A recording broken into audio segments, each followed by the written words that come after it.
Vamos a invitar a todos los asistentes, si nos ayudan, bueno, allá afuera sé que está el cafecito y siempre es el momento para la charla, para invitarlos a pasar a todos. Muchas gracias. Vamos a dar inicio a esta quinta mesa de trabajo de este seminario Voto de los Mexicanos Residentes en el Extranjero, Perspectivas de Reforma. Y es un agrado para mí y un placer presentar a nuestros siguientes panelistas. Creo que todo el evento y todo el foro ha tenido un excelente nivel a lo largo de estos 2 días que nos permitirá justamente avanzar sobre la reflexión de este tema que justamente en el IFE pues está por concluir el proyecto del voto de los mexicanos en el extranjero, de alguna manera, y es para mí un honor compartir esta mesa. El doctor Ávila nos avisó que no podía acompañarnos, por lo que, bueno, hemos tomado aquí la tribuna nuevamente y estaré moderando esta mesa, así que si me permiten todos ustedes, pues bueno, me tocará ser la tirana del tiempo en esta ocasión. Así que, bueno, pues muchas gracias. Vamos a presentar, obviamente, a cada uno de nuestros invitados, como están también en nuestro programa. También la senadora nos ha llamado para decirnos que ha tenido un compromiso, nos ha hecho llegar su ponencia para que, pues obviamente ya estaba ella confirmada de que iba a venir, así que la circularemos junto con todos los documentos que estaremos transmitiéndoles a ustedes y nos vamos a permitir circular la ponencia de la senadora Marcela Guerra, quien estaba también programada para esta mesa. Así que voy a dar inicio. Bueno, ustedes ya conocen la dinámica de la que hemos establecido para estos paneles. Daremos la palabra por 15 minutos a cada uno de los panelistas. Recibiremos preguntas de cada uno de ustedes y enseguida lo que estaremos planteando es una última ronda de preguntas para todos los panelistas. Es importante también decir que efectivamente pues hemos hablado a lo largo de estos 2 días de la experiencia, de las 2 experiencias del voto de los mexicanos en el extranjero, de que hay una experiencia ya en el instituto para organizar el modelo postal. Se ha discutido ampliamente sobre esta reflexión de abrir un modelo diferente hacia pasar a otras nuevas tecnologías y hacia diferentes mecanismos y alternativas, pero creo que en la mesa anterior se puso muy claro en la discusión de qué depende muchas veces el índice de participación y cómo en otros países han tenido la posibilidad de abrir o no este modelo. Y creo que la pregunta que nos hacemos en este panel de hacia un nuevo modelo de voto de los mexicanos en el extranjero transita precisamente por ahí. Lo que se ponía en la mesa anterior es, ¿abrimos este modelo o no lo abrimos, verdad? ¿Y de qué depende? Así que, bueno, dejo esta pregunta a los panelistas de hacia el voto de los mexicanos, hacia un nuevo modelo de voto de los mexicanos en el extranjero, pidiendo que nos ayuden a responder estos cuestionamientos y a integrar las diferentes visiones. Hemos también, me permito comentar aquí a todos ustedes, en este estudio que estamos trabajando con los expertos, los investigadores, el doctor Jorge Esquiabón, Jorge Durán, la doctora Leticia Calderón, el doctor Vilalta, el doctor también, ¿quiénes están? Víctor Blanco, ¿verdad? Todo un equipo de investigadores que estamos trabajando en este documento final que estaremos entregando y también por parte de la UNAM, el doctor César Astudillo y todo el equipo de investigadores y de estudiosos en la materia electoral. Hemos invitado en este proyecto a todos y también se ha hecho un levantamiento, como ya dijeron, Estuvieron invitados aquí todos los líderes de las organizaciones, las instituciones que han colaborado con el proyecto, porque este documento final pues tendrá una visión justamente integradora de todos ellos, y para eso es que también nos acompaña la voz de uno de los líderes migrantes que han estado trabajando aquí con nosotros. Agradezco también la presencia de la Secretaría de Relaciones Exteriores, que nos ha estado acompañando en todo momento, y de las diferentes instancias que nos acompañan. Así que muchas gracias, y voy a dar la palabra primeramente al maestro Rodrigo Morales Manzanares. Muchísimas gracias por acompañarnos, Rodrigo. Él fue consejero electoral del IFE, es licenciado en Economía por la Universidad Nacional Autónoma de México, tiene estudios de planeación en el Instituto Latinoamericano de Planificación Económica y Social de Chile. Fue miembro del Instituto de Estudios para la Transición Democrática e integrante de la Comisión de Especialistas para estudiar las modalidades y la viabilidad del voto de los mexicanos en el extranjero. En 2003 fue nombrado consejero electoral del Instituto Federal Electoral y es fundador del Instituto Electoral del Distrito Federal. Muchísimas gracias y adelante, por favor. Muchas gracias. Siempre es un placer volver al IFE. Muchas gracias por la invitación a participar en este evento tan interesante. A ver, yo creo que para responder a la pregunta del modelo o hacia dónde tendríamos que transitar, yo recordaría un poco cómo planteábamos el debate hace algunos años en la famosa comisión de especialistas, porque no es una sola pregunta. Nos preguntábamos primero quiénes votan, cómo votan, dónde votan, quién cuenta, cómo se cuenta, etcétera, etcétera. Y para cada uno de estos dilemas, la comisión procuró también muy diversas opciones. ¿Qué es lo que terminó pasando con la legislación? Que terminamos haciendo un voto para mexicanos, yo diría, en tránsito. ¿A qué me refiero? Que son para la parte del registro tal cantidad de requisitos que está diseñado para mexicanos que se inscribieron en el padrón viviendo en México y por alguna razón el día de la votación van a estar ausentes. Para ese tipo de mexicanos que eventualmente trabajan en el servicio exterior o tienen alguna estancia legal en alguna empresa, etcétera, etcétera, es una modalidad que funciona a las mil maravillas. Pero lo que es un hecho, y las cifras de ayer lo corroboraban, tanto del Instituto Electoral del Distrito Federal como las propias del IFE en este segundo ejercicio, es que lo que logramos es que el perfil de nuestros votantes no se parezca en nada al perfil de nuestros migrantes. Es decir, y hay diversos estudios y encuestas, lo que nos presentó Jorge Durán ayer me parece que es muy interesante, y yo diría que en términos registrales, justamente el reto sería cómo ideamos algún mecanismo de registro que nos iguale el perfil de nuestros migrantes con el perfil de nuestros votantes. Esto es tan así que en la parte del registro, el Instituto Electoral, el Instituto Federal, hace un listado nominal que después no puede volver a usar, es base cero 6 años después. Es decir, es absolutamente absurdo que ni siquiera esa experiencia o esos ciudadanos que ya hicieron un esfuerzo original puedan, digamos, reiterar el asunto en la siguiente votación. Entonces, me parece, insisto, que ese es un primer reto.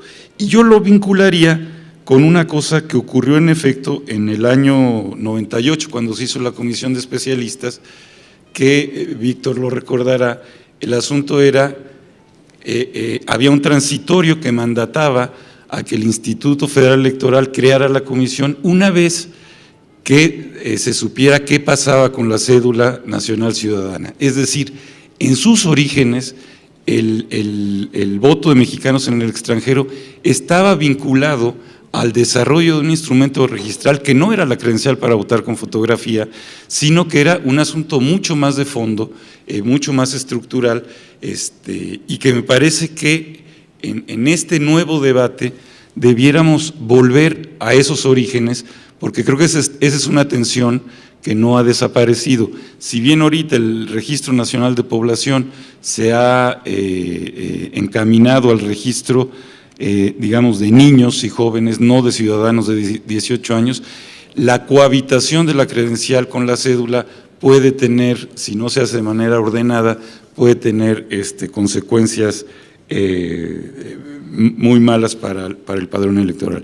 De modo que me parece que si retomáramos la idea de la cédula y garantizáramos por esa vía el derecho a la identidad de todos y cada uno y por esa vía también el derecho al voto, estaríamos enrutados hacia lo que me parece podría ser una solución, digamos, mucho más incluyente en términos registrales. Insisto que para mí este es el asunto central. En la medida en que no seamos capaces de ampliar la base electoral, digamos, por la vía del padrón, la verdad es que la discusión de la modalidad me parece irrelevante.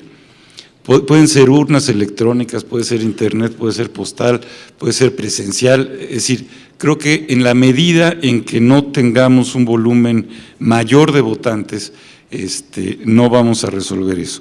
Puede ser la credencialización o la expedición de la cédula en el extranjero, etcétera, etcétera, pero sí me parece que hay que tomar acciones en esta materia mucho más radicales.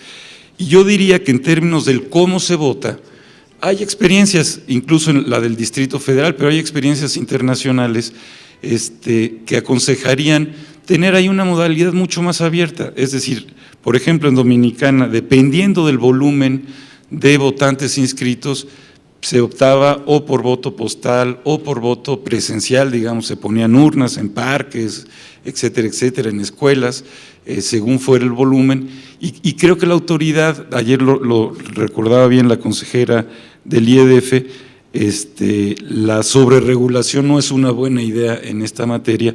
Si le damos atribuciones al Consejo General para que vaya tomando, digamos, las decisiones de la modalidad de votación, según el volumen, creo que podremos estar ante mejores soluciones. Alguien también decía ayer, a ver, si en Afganistán solamente se inscriben 3, pues francamente es difícil pensar en una modalidad que no sea postal, ¿no? Si en cambio en Los Ángeles hubiera eventualmente, ojalá, pues en un futuro cercano, 50, 60 mil electores, pues ya podríamos pensar en otras formas de votación. Entonces yo diría que la modalidad de votación fuera, tendría que ser flexible. Y finalmente yo creo que hay otros elementos que habría que, otras consideraciones que habría que hacer. Los plazos son absurdos, los plazos de registro, y a mí hay una cosa que me preocupa. Cuando no había voto, los partidos sí hacían campañas, y ahora que hay voto, me parece que la prohibición sí incluso alcanza a distorsionar, digamos, la relación de los partidos políticos con los migrantes. Sería mucho más sano, desde todo punto de vista, que los partidos pudieran tener oportunidad de hacer actos de proselitismo. Me parece que la sensibilización que obtendrían de la problemática de los migrantes se traduciría sin duda en mejores políticas públicas. Reiteraría o recapitulando, pues, creo que el asunto de fondo es plantearnos cómo ampliar la base electoral, ya sea por la vía de la cédula, ya sea por la vía de la credencialización, pero sin eso, creo que, insisto, lo que tenemos y seguiremos teniendo es un buen modelo de votación para estudiantes, para funcionarios, para, en fin, gente que tiene alguna estancia legal y corta, en tránsito en el extranjero, pero no estamos resolviendo el problema del voto para nuestros migrantes. Yo aquí lo dejaría. Muchas gracias de nuevo. Agradezco muchísimo la digamos, el mensaje tan directo y sobre todo la concreción en el tiempo, porque nos ahorró muy buenos minutos al maestro Rodrigo Morales. Y voy a dar paso a la presentación del doctor César Astudillo, quien es profesor investigador del Instituto de Investigaciones Jurídicas de la UNAM. Él es doctor en Derecho Constitucional por la Universidad Complutense de Madrid, autor de diversos artículos jurídicos en obras colectivas, es coordinador de diversos proyectos de investigación dentro del Instituto de Investigaciones Jurídicas en materias de Derecho Constitucional y de Derecho Procesal, así como conferencista en importantes foros nacionales e internacionales. Le doy la palabra y además pues es coorganizador de este evento junto con el CIDE, con quienes hemos estado trabajando. Le agradezco muchísimo. Adelante, César, por favor. Muchas gracias, Dalia. Pues gracias por la oportunidad de coordinar conjuntamente con el CIDE y con el IFE este importante seminario en el contexto de un proyecto de análisis de mayor calado. Y también la oportunidad de estar con colegas y amigos, tanto en este foro como en la mesa. Por cuestiones de tiempo, lógicamente tendré que ir muy rápido para dar una idea general de del mensaje que pienso proyectar. Ayer comenté que en 2005, y esa es mi sensación, la reforma para introducir el voto de los mexicanos residentes en el extranjero se realizó bajo la perspectiva del cálculo político de sus actores, teniendo como premisa el eventual influjo que el voto de nuestros connacionales iba a generar y cómo esto iba a tener la posibilidad de modificar los resultados de las elecciones presidenciales. No me parece que en 2005 se haya visto la apertura de esta libertad política fundamental desde la óptica que a mi juicio es la más importante, la de el ensanchamiento de los derechos fundamentales de naturaleza política para los ciudadanos, y ello explica en buena medida este modelo tan restringido que tenemos en la actualidad. Si nos damos cuenta, incluso, las reformas electorales que hemos venido realizando han tenido como prioridad una serie de elementos, pero realmente nos hace falta volver a poner la mirada en garantizar el derecho al sufragio, ya no en sus condiciones ordinarias o normales, sino en las condiciones actuales que nos permiten, que nos están abriendo una serie de problemas adicionales y a los que todavía no les hemos dado adecuada respuesta. Nada más los enumero porque esto sería materia de otra charla. Por ejemplo, el sufragio de quienes están siendo perseguidos penalmente o purgando una condena. ¿Cómo lo garantizamos? El sufragio de los extranjeros en las elecciones de su país de residencia o el sufragio de los extranjeros dentro de nuestro propio país. El sufragio de los enfermos, el sufragio de los transeúntes, el sufragio de los discapacitados, el sufragio de quienes ejercen una profesión religiosa.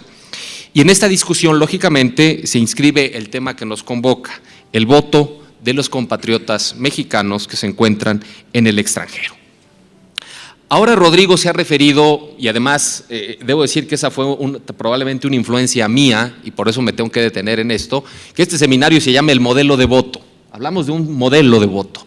Y en ese sentido déjenme decirles que la noción de modelo es usada frecuentemente por los comparatistas, con el objeto de agrupar o de ordenar un cierto número de datos dispersos a fin de darles coherencia, es decir, establece ese conjunto de piezas que en conjunción armónica permiten analizar un determinado fenómeno.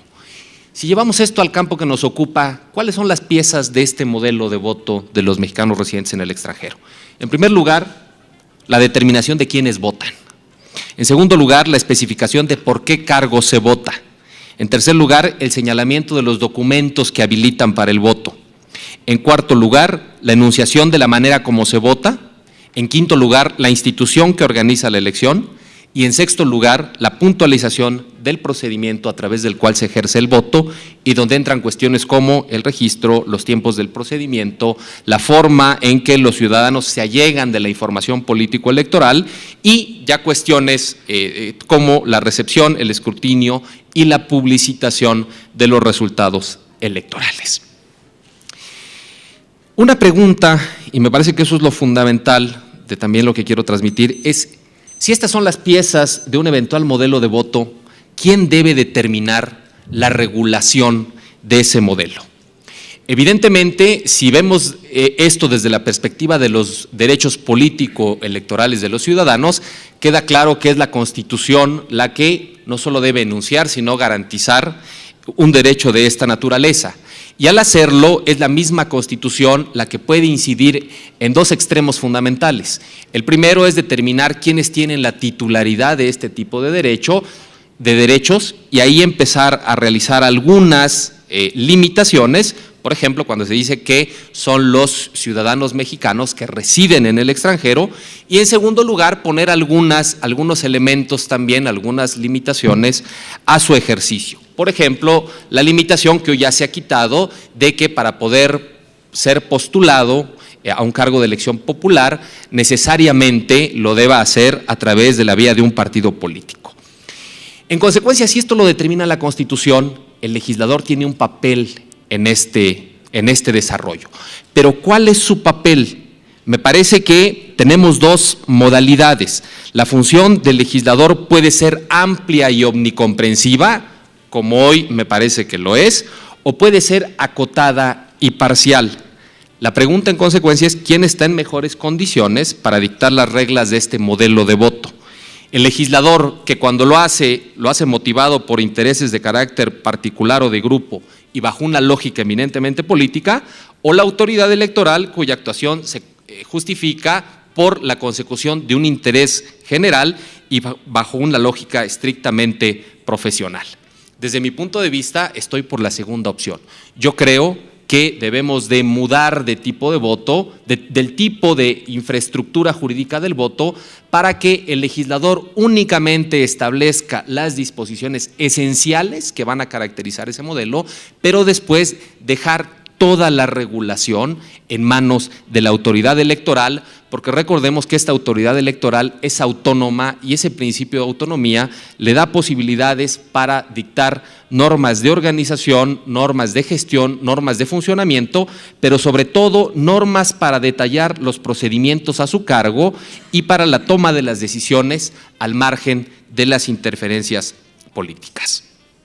Paso a un cuarto tema. ¿Qué tipo de modelo se debe procurar? Existen dos modelos fundamentales, un modelo rígido basado en una opción predeterminada y un modelo flexible que pudiera permitir un abanico de opciones posibles.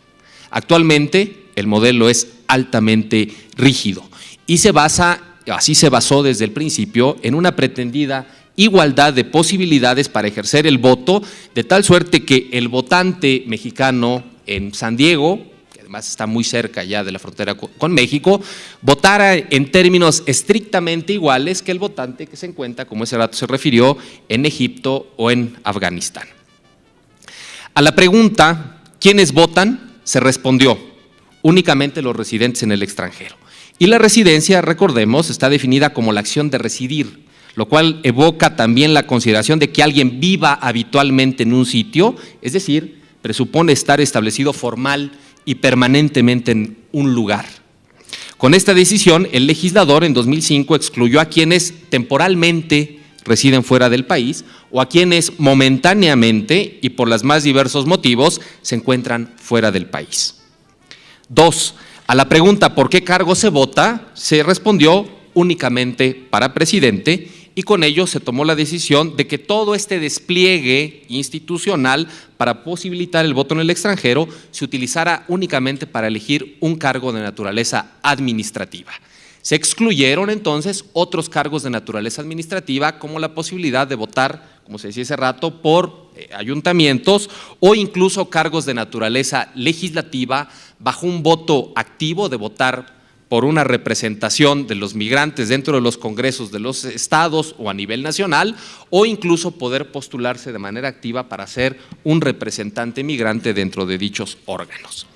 A la pregunta, ¿qué documento habilita para el ejercicio del sufragio?, se respondió únicamente la credencial para votar expedida en nuestro país. Y con ello el ejercicio del sufragio se condicionó a que el votante tuviera esta credencial, que la hubiera obtenido únicamente en nuestro país y que además estuviera vigente. Ahora, para este ejercicio se tomó una disposición en el sentido de que la 03 pudiera ser utilizada, pero también es un requisito que la credencial esté vigente.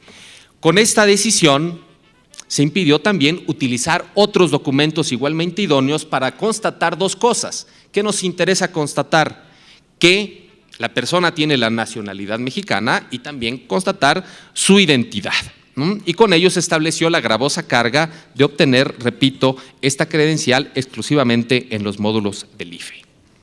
Enseguida, al cuestionamiento sobre la manera para ejercer el voto se respondió única y exclusivamente por voto por correo postal certificado.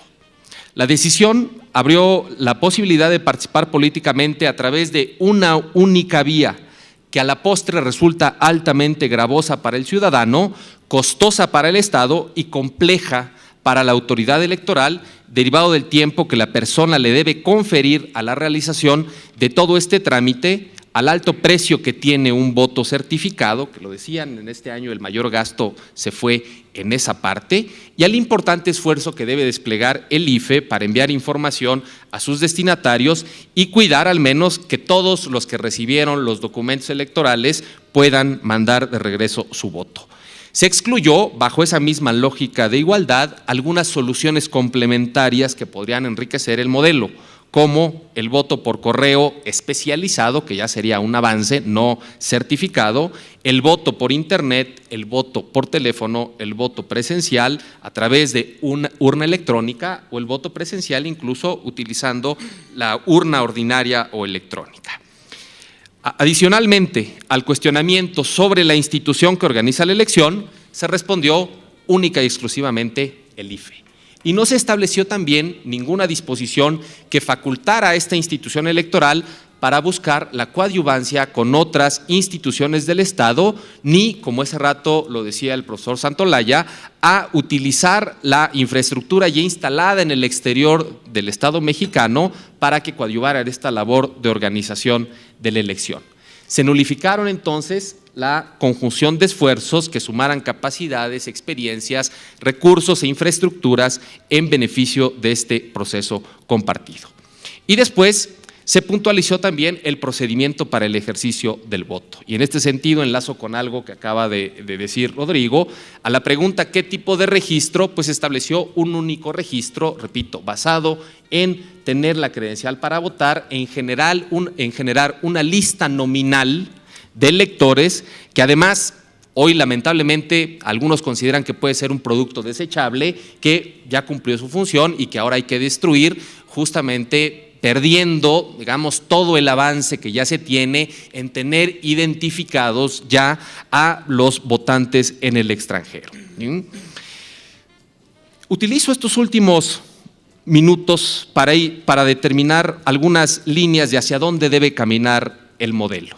En primer lugar, me parece que debemos tener un diagnóstico certero que nos diga en dónde están nuestros migrantes, por qué están ahí, bajo qué condición migratoria, qué pretensión de permanencia tienen, qué documentos de identidad los acompañan, qué niveles de escolaridad tienen, cuál es su nivel de vínculo o cuál es el vínculo que todavía mantienen con el Estado mexicano. Ese diagnóstico me parece que en 2005 lo teníamos, pero nos hacían falta algunas aristas muy importantes. En segundo lugar, realizar una planificación estratégica que nos den flujos específicos sobre el tiempo que el sistema le pide al ciudadano que reside en el extranjero para que lo disponga para ejercer este tipo de sufragio. A veces, cuando incluso nos mandan, después de haber consumido algún producto, nos mandan a nuestro correo electrónico una encuesta y nos dicen, denos 2 minutos de su tiempo para decirnos qué le pareció el servicio. Justamente como no tenemos tiempo, ni siquiera contestamos a esa encuesta. Lo mismo nos debe ocurrir al pensar en el modelo de voto. ¿Qué tanto tiempo le estamos pidiendo a nuestros connacionales que dispongan para que hagan esto? Y de ese flujo lo que va a resultar es que ciertamente el voto por internet le gana al voto presencial y le gana al voto por correo en cuanto a la facilidad para que el ciudadano lo ejerza. Después, en esta planeación se debe acompañar una adecuada estrategia de impulso a las reformas legales. Debe de disponer el tiempo suficiente para la instrumentación administrativa, no como en 2005, que fue bastante apresurado. Debe permitir que el sistema funcione, que sea operativo, y también debe permitir que, una vez que se haya utilizado, en este caso en la elección de 2018, pues pueda ser evaluado en sus resultados y en el desempeño de todos quienes participaron en su instrumentación. Enseguida, impulsar un modelo basado en la confianza. Si tenemos un modelo basado en la confianza, vamos a generar un modelo flexible que permita una regulación diferenciada. Me parece que hay que romper el mito de generar bajo un esquema de igualdad la misma solución para todos. Debemos ir hacia soluciones diferenciadas que tengan como premisa las grandes áreas de concentración de los migrantes. Ayer se nos decía, el 98% alrededor están en Estados Unidos y hay alrededor de 5, 6, 7 ciudades en donde están concentrado un alto porcentaje de nuestros migrantes. Me parece que un modelo que pretenda ser funcional y eficaz debe de dar soluciones diferenciadas de conformidad con estas modalidades y también basada en la facilidad para que el IFE implemente ahí ciertas opciones en cuanto al despliegue institucional.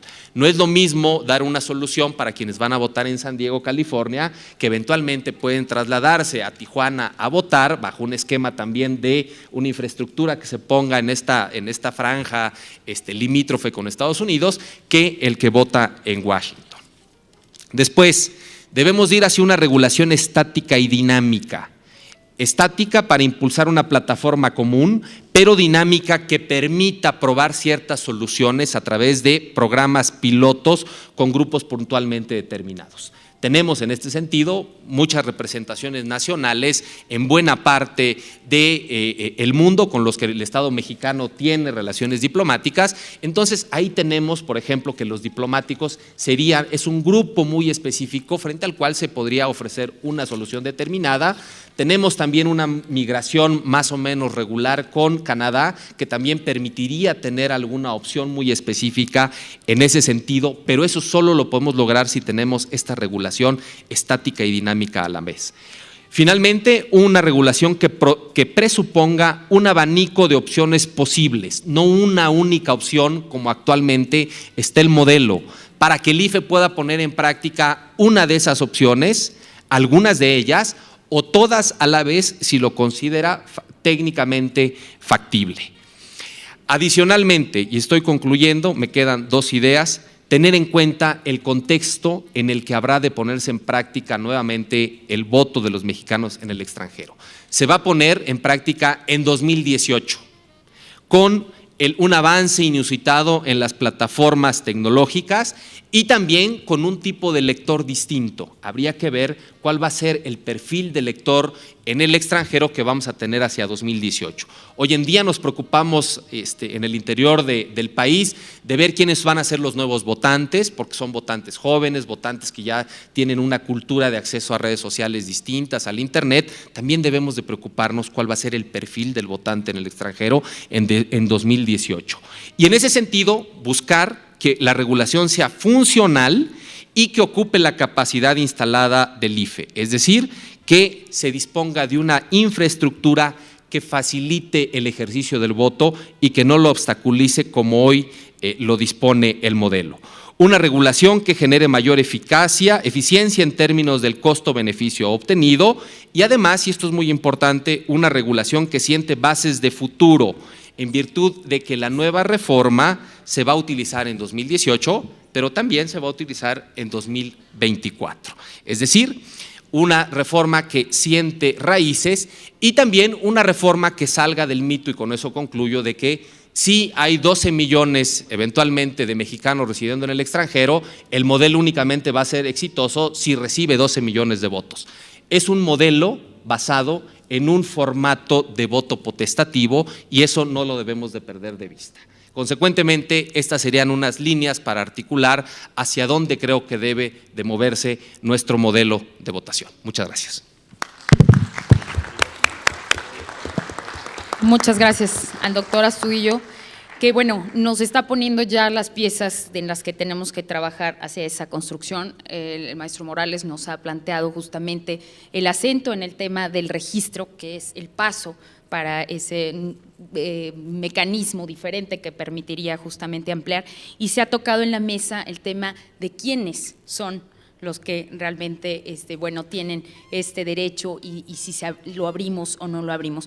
En ese sentido, yo quisiera dar la palabra justamente a nuestro siguiente ponente que nos puede ampliar más en ese sentido su visión desde el derecho y desde el derecho al voto como un derecho político, como un derecho humano, que está aquí con nosotros el maestro Fernando Batista Jiménez, quinto visitador de la Comisión Nacional de los Derechos Humanos.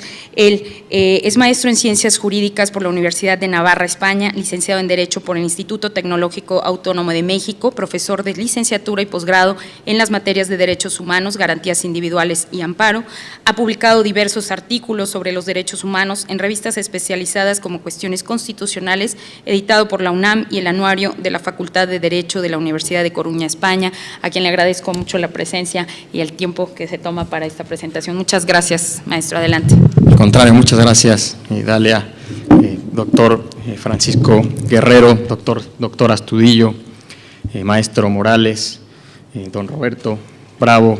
Saludo también con mucho afecto al doctor Durand, al doctor Esquiabón, al doctor Carlos Torres, al maestro Vallados, la maestra Calderón. ¿Qué tal, Leti?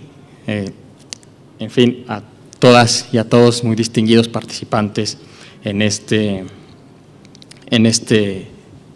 foro, también al doctor Francisco Javier Guerrero Aguirre, muchas gracias, doctor.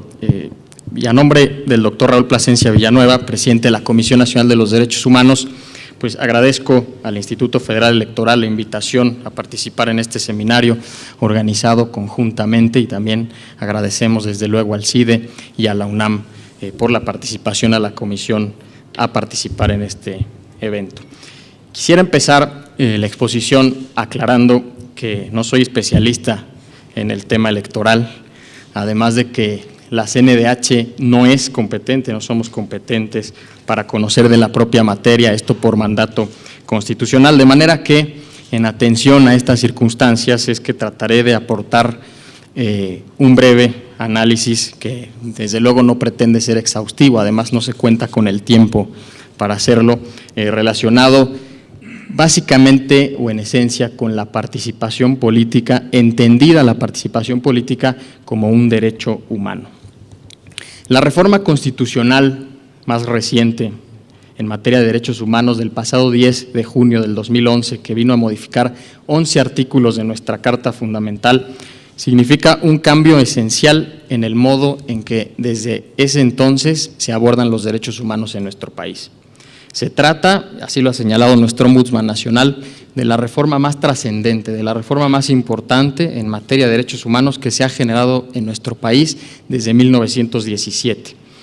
Es una reforma en la que el legislador, y este es el cambio esencial, plasmó la voluntad de posicionar los derechos humanos como un eje transversal del tejido jurídico y político de nuestro país.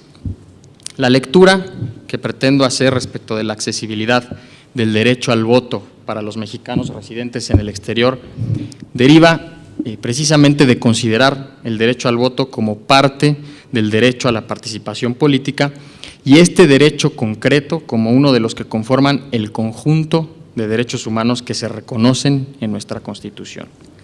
En este sentido, y acorde con la incorporación de la reforma constitucional en materia de derechos humanos, y de que esta reforma ha hecho del catálogo de derechos humanos reconocidos en los instrumentos internacionales, todas las normas relativas, a partir de esta reforma, a los derechos humanos se deben interpretar ahora a la luz de la Constitución, pero también de los tratados internacionales, lo que abre la posibilidad de recurrir a estos últimos, me refiero a los tratados y convenios internacionales, y lograr una interpretación que también está prevista constitucionalmente pro persona, que consiste siempre en elegir la norma que más proteja al titular de un derecho humano. Con la reforma se supera un añejo debate en torno a la jerarquía de los tratados internacionales de derechos humanos en el orden jurídico mexicano. A partir de esta reforma, es obligación de todo órgano del Estado conocer los derechos humanos y respetarlos. Y este conjunto de tratados incluye tratados contenidos en el derecho internacional de los derechos humanos, el derecho internacional humanitario, el derecho penal internacional, y los cuales parten del reconocimiento siempre de la dignidad humana, de la dignidad de la persona y de los derechos humanos a esta inherentes, a la par que imponen obligaciones a los poderes públicos de protegerlos, de respetarlos, también de proveerlos y cumplirlos. No solo eso, el constituyente ha reconocido la aplicación del denominado control de convencionalidad, que tiene como fin recoger, además de los tratados internacionales signados por el Estado mexicano, la interpretación que de estos han hecho la Corte y la Comisión Interamericana de Derechos Humanos a través de sus distintas sentencias. Explicado lo anterior, me permite entrar en materia, y es así que me referiré a un instrumento internacional con el que venimos trabajando ya en la Comisión Nacional de los Derechos Humanos, pero que en el marco de esta reforma constitucional, y por eso la introducción a ese respecto, pensamos en la Comisión se debe difundir de manera sistemática y puede dar luz al trabajo pendiente en materia de accesibilidad al derecho al voto de los mexicanos residentes en el extranjero. Y me refiero a la Convención Internacional sobre la Protección de los Derechos de todos los trabajadores migratorios y de sus familiares. Es una convención cuyo texto fue adoptado por la Asamblea General de las Naciones Unidas desde el 18 de diciembre de 1990, fue ratificado por nuestro país el 8 de marzo del 99 y el decreto promulgatorio se publicó en el Diario Oficial de la Federación desde el 13 de agosto del 99 para entrar en vigor el 1 de julio del 2003. El objetivo de esta convención es establecer normas para armonizar las responsabilidades de los estados mediante la aceptación de los principios fundamentales relativas a los derechos humanos de los trabajadores migratorios y sus familiares, considerando la especial situación de vulnerabilidad en que se encuentran, particularmente en el caso de quienes viajan o están en un estado en condición indocumentada o irregular. Partiendo del principio de no discriminación, la Convención subraya una serie de derechos sociales, tales como el derecho a condiciones de trabajo justas, el derecho a la salud y el derecho a la educación. Pero además, y esto es lo que atañe al tema materia de esta exposición, la Convención señala en su artículo 41 el derecho de los trabajadores migratorios y sus familiares de participar en los asuntos públicos de su estado de origen y a votar y a ser elegidos en elecciones celebradas en ese estado de conformidad con su legislación. Y para tal efecto establece la obligación de los estados de facilitar, según corresponda y de conformidad con su legislación, el ejercicio pleno de estos derechos. Como ustedes saben, el sufragio universal supone que cada ciudadano tiene derecho a participar de manera directa en la elección de representantes de los órganos estatales en virtud del principio de igualdad jurídica formal de todos los ciudadanos garantizado en la propia Constitución. En toda democracia representativa, el voto y los derechos políticos en general, tales como el derecho a ser votado, el derecho a participar del gobierno y ejercer funciones públicas y el derecho de petición, es un derecho reconocido constitucionalmente. La obligación es así de meridiana claridad. Luego, ¿por qué? La pregunta es ¿por qué el debate que nos convoca el día de hoy? Y me parece que en torno al voto de los mexicanos residentes en el extranjero subyace el problema de negarnos a considerar a nuestro país, de considerar a México como un país totalmente entrelazado con la migración. Cerca de 33 millones de mexicanos viven en los Estados Unidos. El nuestro es un estado que, como otros en plenos procesos globalizadores, se ha desterritorializado, y esto supone un reto, que es el reto de revisar el concepto tradicional de ciudadanía liberal y democrática, adaptándola al contexto de la migración. Si no comprendemos esto, si no partimos de considerar nuevas herramientas de análisis para desde ahí elaborar políticas públicas, estaremos volviendo nugatoria la participación política de muchos mexicanos en la vida política del país. México aspira a consolidarse como un Estado democrático de derecho.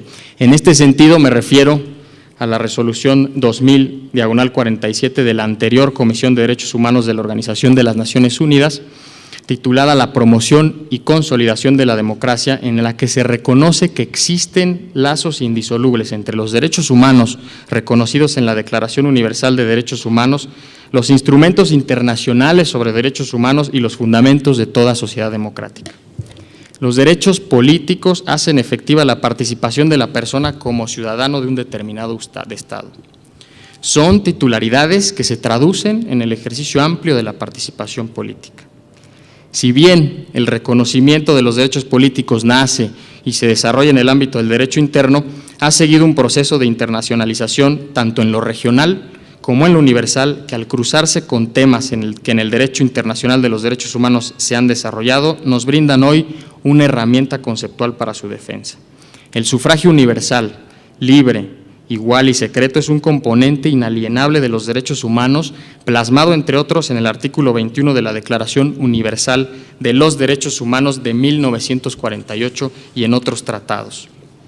Ahora bien, en el caso mexicano, aun cuando el derecho a votar en el exterior se aprobó en México en el año de 1996, su reglamentación se llevó a cabo hasta el 2005, siendo el caso del 2006 la primera elección celebrada o en la primera experiencia para el voto por presidente de la República desde el extranjero. Por otra parte, de acuerdo al monitoreo binacional del voto en el extranjero, del total de migrantes mexicanos en Estados Unidos, casi 21 millones están en edad de votar. Y es el caso que en el 2012, 45.478 mexicanos en Estados Unidos se registraron en la lista nominal de electores residentes en el extranjero. Es decir, del total, solamente un aproximado del 0.21% de la población mexicana que radica en Estados Unidos. Es claro, así, que el Estado mexicano requiere adoptar las medidas necesarias para garantizar en la práctica el pleno ejercicio del derecho al voto, obligación que no se cumple a cabalidad con la sola expedición de la normativa que reconozca formalmente este derecho, sino que se requiere de adoptar medidas necesarias que consideren la situación en que se encuentran los mexicanos residentes en el exterior. De acuerdo con cifras del propio Instituto Federal Electoral, de los 21 millones de mexicanos en Estados Unidos en edad de votar, 4.2 millones están credencializados, lo que se traduce en 15.8 millones de mexicanos residentes en Estados Unidos en edad de votar que no están credencializados. A este dato, el monitoreo binacional del voto en el extranjero, se añade que mientras en 2006 la participación alcanzó el 81.05%, en 2012 registró una disminución al 68.87% respecto del total de mexicanos inscritos en la lista nominal. La cuestión en términos de accesibilidad a los derechos nos lleva a preguntarnos si los derechos de ciudadanía se ejercen solo en territorio nacional. Esta primera pregunta versa en torno a nuestra concepción inclusive del Estado. ¿El Estado mexicano acaba ahí donde están sus fronteras? ¿Podemos permitir en plenos procesos globalizadores y cuando hay más de 240 millones de personas migrantes que se globalicen los procesos productivos y que tengan libre paso las mercancías, pero que la ciudadanía se ejerza a plenitud solo en nuestro territorio? El ejercicio del voto desde el extranjero debe seguir el principio de los derechos humanos conocido como el de progresividad, es decir, se debe trabajar para que su tendencia sea al avance, de ninguna manera a la regresión o cancelación una vez que ya fueron reconocidos. Esta tendencia, subrayo, tiene que corresponder tanto al contenido protegido como a la eficacia y procedimiento para su cumplimiento. Garantizar el derecho a voto coloca a los ciudadanos migrantes y no migrantes en un plano de igualdad.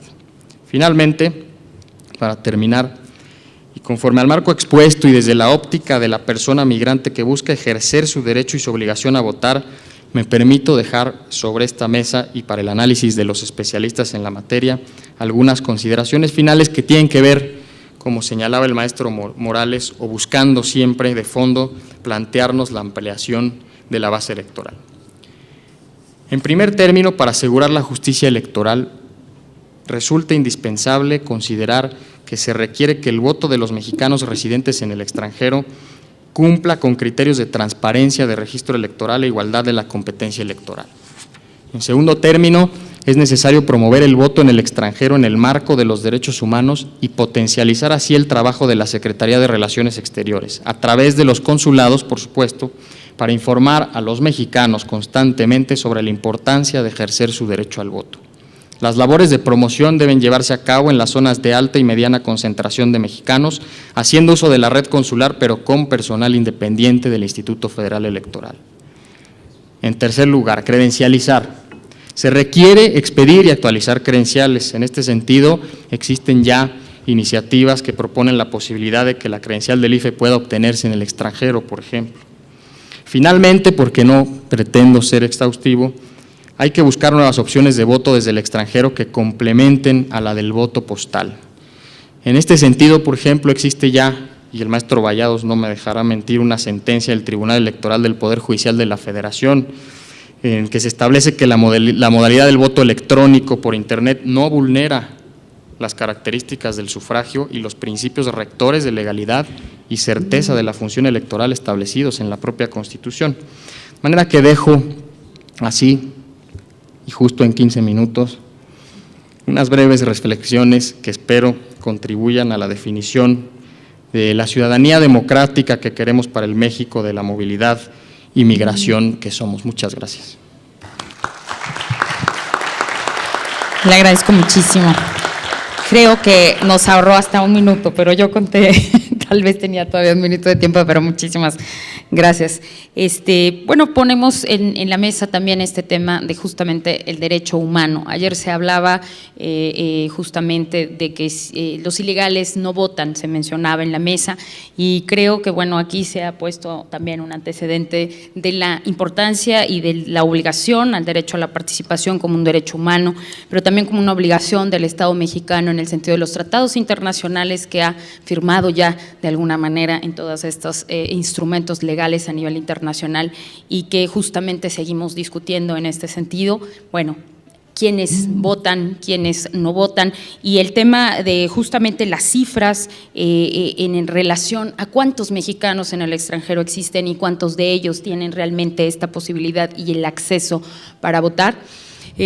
Varía mucho lo que se comenta, pero sí hay que decir que justamente el tema de quiénes tienen credencial para votar con fotografía no es un dato que podamos obtener justamente ni a veces de la Secretaría de Relaciones Exteriores, ni haciendo un diagnóstico nosotros. Y si el derecho está para todos, cómo el IFE debe desplegar una campaña de difusión para todos los mexicanos que están en todo el mundo, qué instrumentos debe de tener, cómo lo puede operar y cómo se puede difundir. Estos son parte de los temas que van acompañados de la posibilidad de abrir este derecho plenamente y de la institución que tendría que operarlo para poder llevar a cabo una información completa para todos los mexicanos en el extranjero, en todo el mundo, y lo que esto implica. Así que también quiero señalar que ponía en la mesa el maestro el tema de que no se ha discutido la ciudadanía binacional. Hemos hablado mucho de esta ciudadanía que tiene la posibilidad de votar como residente en el extranjero, pero no hemos tocado el asunto de ciudadanos binacionales, que son los que realmente a los que nos estamos dirigiendo en su mayoría en los Estados Unidos. Así que para ello también tenemos la visión y para complementar esta mesa de alguien que justamente ha vivido esta experiencia como mexicano en el extranjero y que nos acompaña esta mañana. Lo hemos sumado a la mesa, estaba programado para la clausura, pero justamente queremos incluir dentro de esta mesa esta visión de uno de los líderes migrantes que nos han acompañado en este trabajo de promoción y de información y sensibilización con los mexicanos en el extranjero. Así que doy la palabra al señor Roberto Bravo, quien es presidente de la Federación Poblana del Sur de California y presidente de la Comisión de Asuntos Políticos del Consejo Consultivo del Instituto de los Mexicanos en el Exterior. Él ha sido profesor del Instituto Normal del Estado de Puebla, se desempeñó como director de comunidades en el Consejo de Federaciones Mexicanas en Norteamérica, fundó el Consejo Binacional de Organizaciones Comunitarias Migrantes, donde funge como presidente, fue consejero titular del Instituto de los Mexicanos en el Exterior en el periodo 2006-2008 por Los Ángeles y actualmente Actualmente es coordinador de la Comisión de Asuntos Políticos del CECIME 2012-2014. Muchas gracias, Roberto, por haber venido con el apoyo y también con sus propios medios, que así lo externamos, y te agradezco mucho la posibilidad de estar aquí. Gracias, hasta luego. Muchas gracias. En primer lugar, agradecerles también a ustedes por darnos la oportunidad de estar aquí. Dalia, ha sido un instrumento muy importante para nosotros dentro de este proyecto que traemos desde hace años. Doctor Guerrero, nuestro líder aquí dentro del IFE, que es el que defiende el voto de los mexicanos en el exterior, gracias también por darnos la oportunidad de estar aquí. A los compañeros que están aquí presentes, también estudiosos del tema, agradecerles que nos den la oportunidad de acompañarlos. A la representación del IME, en este caso, Mónica Colín, que es nuestra secretaria técnica en asuntos políticos. Yo creo que aquí estamos un conjunto de grupo, es un equipo, aquí todos somos un equipo porque cada uno de nosotros tenemos una diferente participación, pero que al final del camino nos lleva a un solo tema, en este caso, los migrantes y el voto de los mexicanos en el exterior. No quisiera dejar de mencionar aquí la presencia también de la representación del grupo de transición del nuevo gobierno que viene, para que también se lleve el mensaje a nuestro presidente electo de que, caray, creo que hoy es el tiempo de que alguien levante la bandera por nosotros. Y esperemos que sea esta gestión la que haga este enlace directo para que podamos trabajar en equipo. Pero hay otra cosa muy importante. También yo quisiera agradecerle a toda esta comunidad que está aquí presente, porque sin ustedes, bueno, a nadie le estaríamos hablando ni mandándole el mensaje. Gracias por estar aquí, por tomar su tiempo, y como se toman el tiempo también para aplaudir, quiero tomarme el atrevimiento de pedirles de favor a todos los que están aquí presentes que manifiesten si de verdad quieren y desean que haya el voto de los mexicanos en el exterior, credencializándolos. Y si es así, pues yo les pediría que levanten su mano para saber si todos están de acuerdo en que nosotros tengamos esa libertad de poder votar y ser votados. Gracias. La mayoría pasa por mayoría. Aquí queda asentado que por mayoría de votos. Gracias. Me permití esto porque así es como trabajamos nosotros en las actividades que hacemos. No pasamos porque Roberto quiere o porque está al frente quiere, no. Lo pasamos porque queremos que la mayoría sepa que hay respeto para todos y que todos tienen derecho a opinar y a votar. Por eso queremos votar y ser votados también. Compañeros, ya las estadísticas ya las dieron los académicos, ya las estadísticas ya las dieron los legisladores, y creo que yo no me voy a meter en ese tema. Yo me meteré en el tema de que nosotros sí queremos que se nos dé la oportunidad de votar. Por ahí hubo un compañero de los panelistas que creo que nos negó esa oportunidad, que nosotros no teníamos ese derecho. Otra compañera dijo que solo para el legislativo. Yo no sé cuál es el temor. A lo mejor cree que le vamos a quitar una posición de senadora o de diputada. No, esa oportunidad nos la da el pueblo, no nos la da nuestra presencia, nos la da el pueblo. Y el pueblo es el que decide si quiere hacer cambios. El pueblo es el que decide si quiere una representación de los migrantes política en cada una de las secretarías también de nuestro gobierno. ¿Por qué? Porque hay muchos programas de gobierno que son muy buenos, excelentes, como los 3x1, proyectos productivos que son dedicados al migrante, pero que el migrante no está ahí para que también tome participación y dé su punto de vista de cómo se puede y cómo no se puede ejercer en ese proyecto. ¿Por qué? Porque precisamente no tenemos una identificación, no tenemos algo con qué poder avalar nosotros aquí un proyecto, porque no tenemos una identificación que nos dé la oportunidad de poder hacer algún proyecto productivo o un proyecto patrimonial. Yo creo que esta identificación que nosotros estamos pidiendo es para muchas cosas, tanto para poder venir aquí a generar empleos con algún proyecto que tengamos patrimonial, con algún proyecto productivo, como también para nosotros tener una credencial que nos identifique en el exterior. Alguien dijo que no la necesitábamos, mentiras. Si no tenemos algo con qué identificarnos, nos quitan el vehículo o no nos dan la oportunidad. Eso no quiere decir que no nos la deben de dar para que no nos identifiquen como ilegales. Nosotros con credencial o sin credencial seguimos siendo mexicanos en el exterior y mexicanos aquí en México.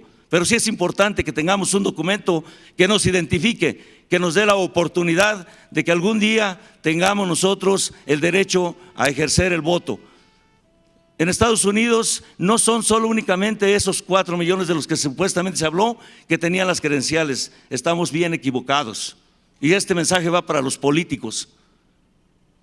Nosotros influenciamos mucho en nuestras comunidades de origen.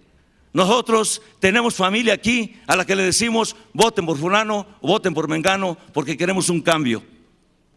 Y si yo tengo 10 familiares, mi voto será el 1 que no cuenta porque no tengo con qué, pero esas 10 familias van a votar porque yo se lo estoy pidiendo. Así que dense cuenta que sí somos millones, y si algún día nos dan la oportunidad que les estamos pidiendo aquí, nuestros hijos, que son hijos de mexicanos, también obtendrán la doble nacionalidad y también podrán votar, y entonces estaremos hablando de esos 30 y tantos millones de mexicanos. Y en ese tiempo, aunque ustedes no lo crean, como ahora lo estamos haciendo en Estados Unidos, el poder latino crecerá. En Estados Unidos somos los que tomamos la batuta para decidir quién es el futuro presidente de Estados Unidos.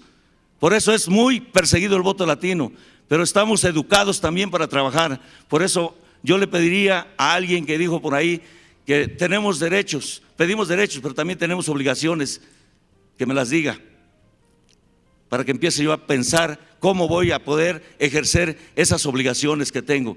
Porque hoy en día ninguno de esos legisladores, ninguno de esos personajes está haciendo lo que su servidor está haciendo. Como lo dijo mi amigo Raúl Murillo, estoy arriesgando mi vida en el tema de la seguridad en el estado de Puebla.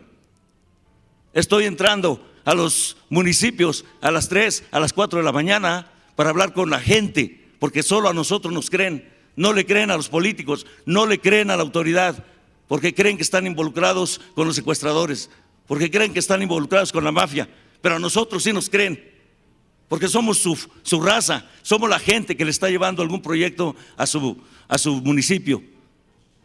Yo creo que desde ahí ya estoy cumpliendo con mis obligaciones. Hasta este momento llevamos 8 arrestos de secuestradores en el municipio, en el estado de Puebla. ¿En base a qué? Al trabajo que estamos haciendo. Por eso le preguntaría a quien lo dijo que me diga cuáles son mis obligaciones. Desde ahí ya estoy empezando a hacer un trabajo y nadie me está pagando nada. Lo hago de manera voluntaria. ¿Por qué? Porque quiero a mi pueblo, porque quiero a mi gente, quiero a mi familia y no quiero que le pase nada. Por lo tanto, denos la oportunidad de tener una credencial para poder votar. Denos la oportunidad de tener algo con qué venir a defender a nuestra gente, porque sin eso no tenemos una identificación para poder presentarnos ante las autoridades. Somos ilegales allá e ilegales aquí. Queremos ser legales allá, pero también queremos ser legales aquí. Me avergonzaría que nos den primero una reforma migratoria allá, donde nosotros no tenemos ningún derecho a estar exigiendo. Y aquí, que somos mexicanos, que no nos den nuestros derechos plenos que merecemos, eso sí me daría mucha pena.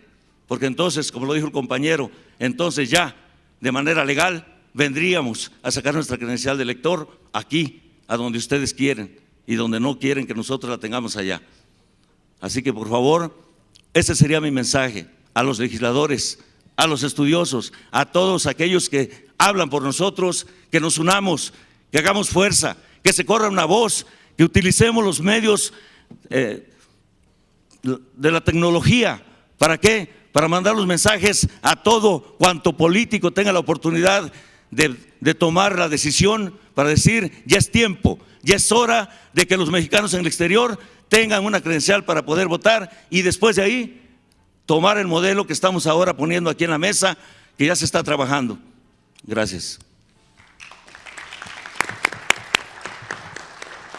Muchas gracias a Roberto Bravo, que en su nombre, bueno, también la verdad es que sí quiero reconocer públicamente todo el trabajo que las organizaciones y las organizaciones comunitarias, asociaciones comunitarias y además en el resto del mundo también asociaciones de estudiantes nos apoyaron para la difusión y para la promoción del voto en el extranjero, sin los cuales no hubiera sido posible, y aunque pues sigue siendo criticado que es corto, es un trabajo que yo sé, el voto latino, el trabajo que les cuesta también llevar a la gente para que voten en estas próximas elecciones. Así que mi reconocimiento a todos ustedes y muchas gracias por todo el apoyo.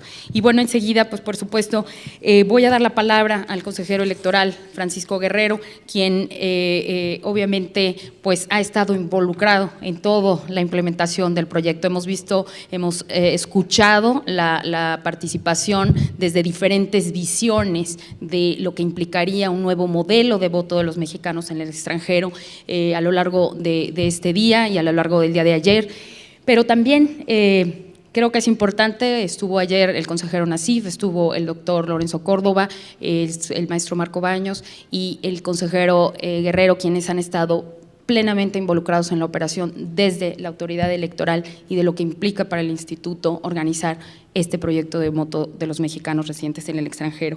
Él es licenciado en Derecho por la Escuela Nacional de Estudios Profesionales Acatlán en la Universidad Nacional Autónoma de México, es maestro en Análisis de Conflictos Internacionales y doctor en Relaciones Internacionales por la Universidad de Kent. En su trayectoria profesional ha trabajado como asesor en la Procuraduría General de Justicia del Distrito Federal, asesor del secretario del Trabajo y Previsión Social, coordinador general de atención al derecho habiente en el Instituto de Seguridad y Servicios Sociales de los Trabajadores del Estado y director del Centro de Estudios Sociales y de Opinión Pública, entre otros, y bueno, todos ustedes lo conocen, el doctor Francisco Guerrero. Muchas gracias, Francisco, adelante.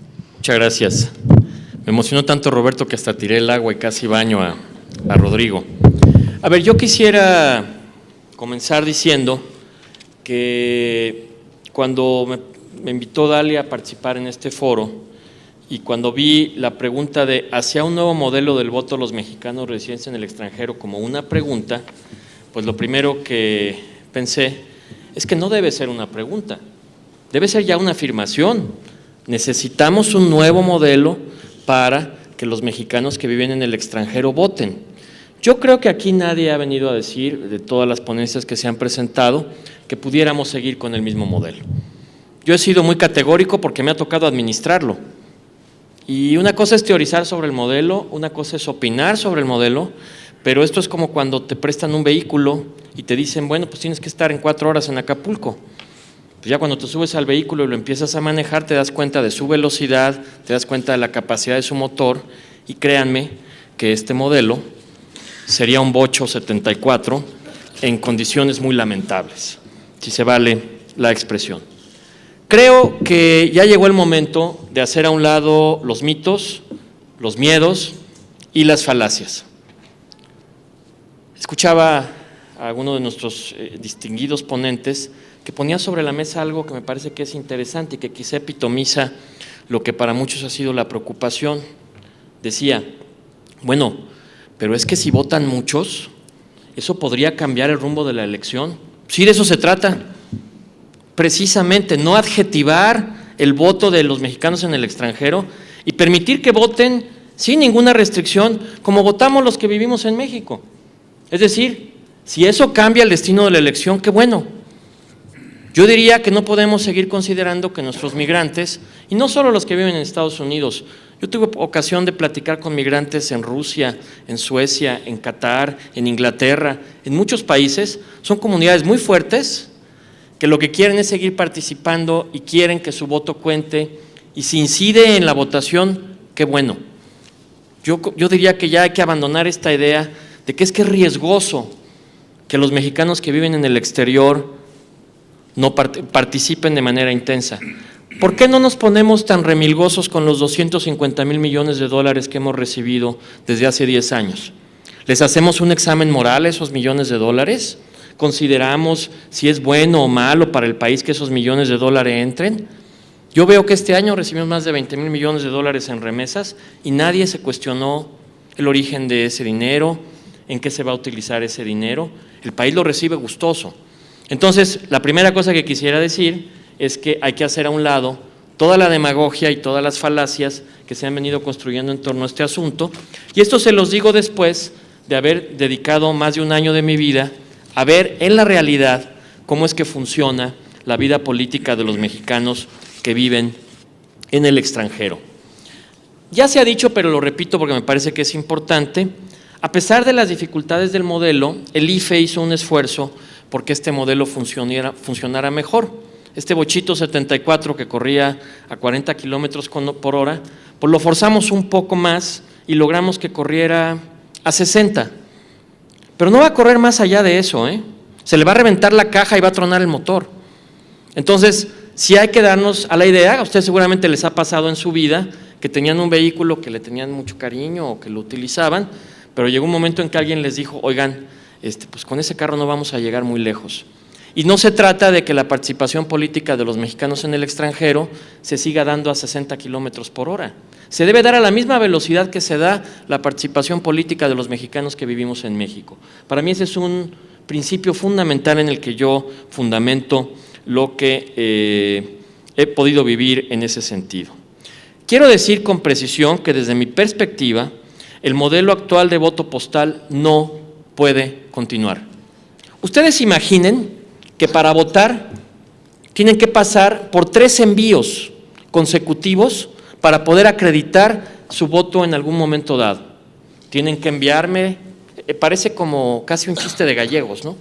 Tienes que enviármelo, me lo tienes que regresar, te lo tengo que volver a enviar, pero además tienes que votar antes de escuchar los debates presidenciales, tienes que tomar decisiones previas a lo que todos los demás mexicanos estamos considerando, y me parece que ya no se corresponde con la realidad que estamos viviendo. En particular, ahora que me ha tocado ser observador en varios países del mundo en elecciones que tienen voto de residentes en el extranjero, está el caso de la Dominicana, está el caso de Colombia, está el reciente caso de Venezuela. Pareciera ser que ellos han logrado, quizá países que eventualmente tienen una similitud con nosotros por ser países latinoamericanos, han logrado poder construir un modelo donde la gente se reúne, celebra el hecho de ser nacional de ese país, se reúne, comen juntos, votan, es un día de fiesta. No fue el caso para los mexicanos que residen en el extranjero, que tuvieron que votar con mucho tiempo de anticipación y poniendo casi una veladora a efecto de que el voto llegara. ¿Por qué? Porque somos de los pocos países en el mundo que utilizan un modelo de voto certificado. Estamos en la época de Internet. No sé cuántos de ustedes se sigan comunicando con el exterior a través de cartas. Pues yo por lo menos ya toda mi comunicación es a través de mi BlackBerry, es a través de mi correo electrónico, y la verdad es que ese mecanismo pues ya no podría funcionar. Quiero decir también que a mí me tocó, y esta es una experiencia que quizá me sensibilizó, quiero decirles que yo no tenía esta enjundia hace más de un año.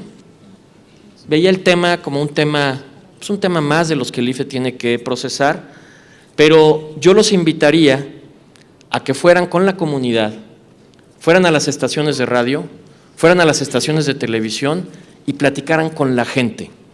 Platicaba yo a Rodrigo una experiencia que para mí sintetiza muy bien lo que ha sido este programa, que en alguna de las ferias a las que asistimos, donde había un concierto masivo de música grupera y donde llegan miles, no cientos, miles de mexicanos, Dalia y yo atendimos un lugar donde dábamos información.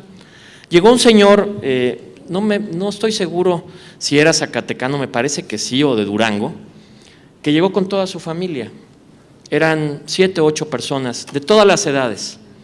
Un muchacho de 18 o 20 años, él, su mamá, su nuera, su familia.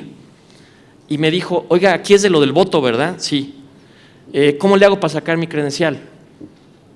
Y hay que responder, no se puede teorizar, no se puede tirar rollos, es ¿cómo saco mi credencial? Entonces le dices, mire, lo que pasa es que la ley establece que…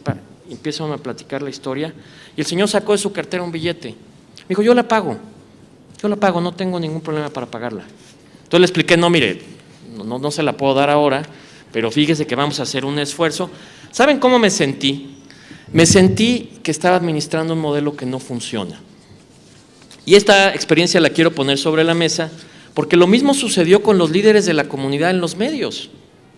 Tuvimos ocasión de estar con Jorge Ramos, tuvimos ocasión de estar con la gente de Telemundo, tuvimos ocasión de estar en todas las estaciones de radio importantes y me estoy centrando mucho a la realidad de los Estados Unidos porque ahí es donde está el volumen mayor de ciudadanos mexicanos que han cruzado para allá. En ese sentido, yo me voy a permitir enumerar 7, no sé cómo vaya mi tiempo, 8:24.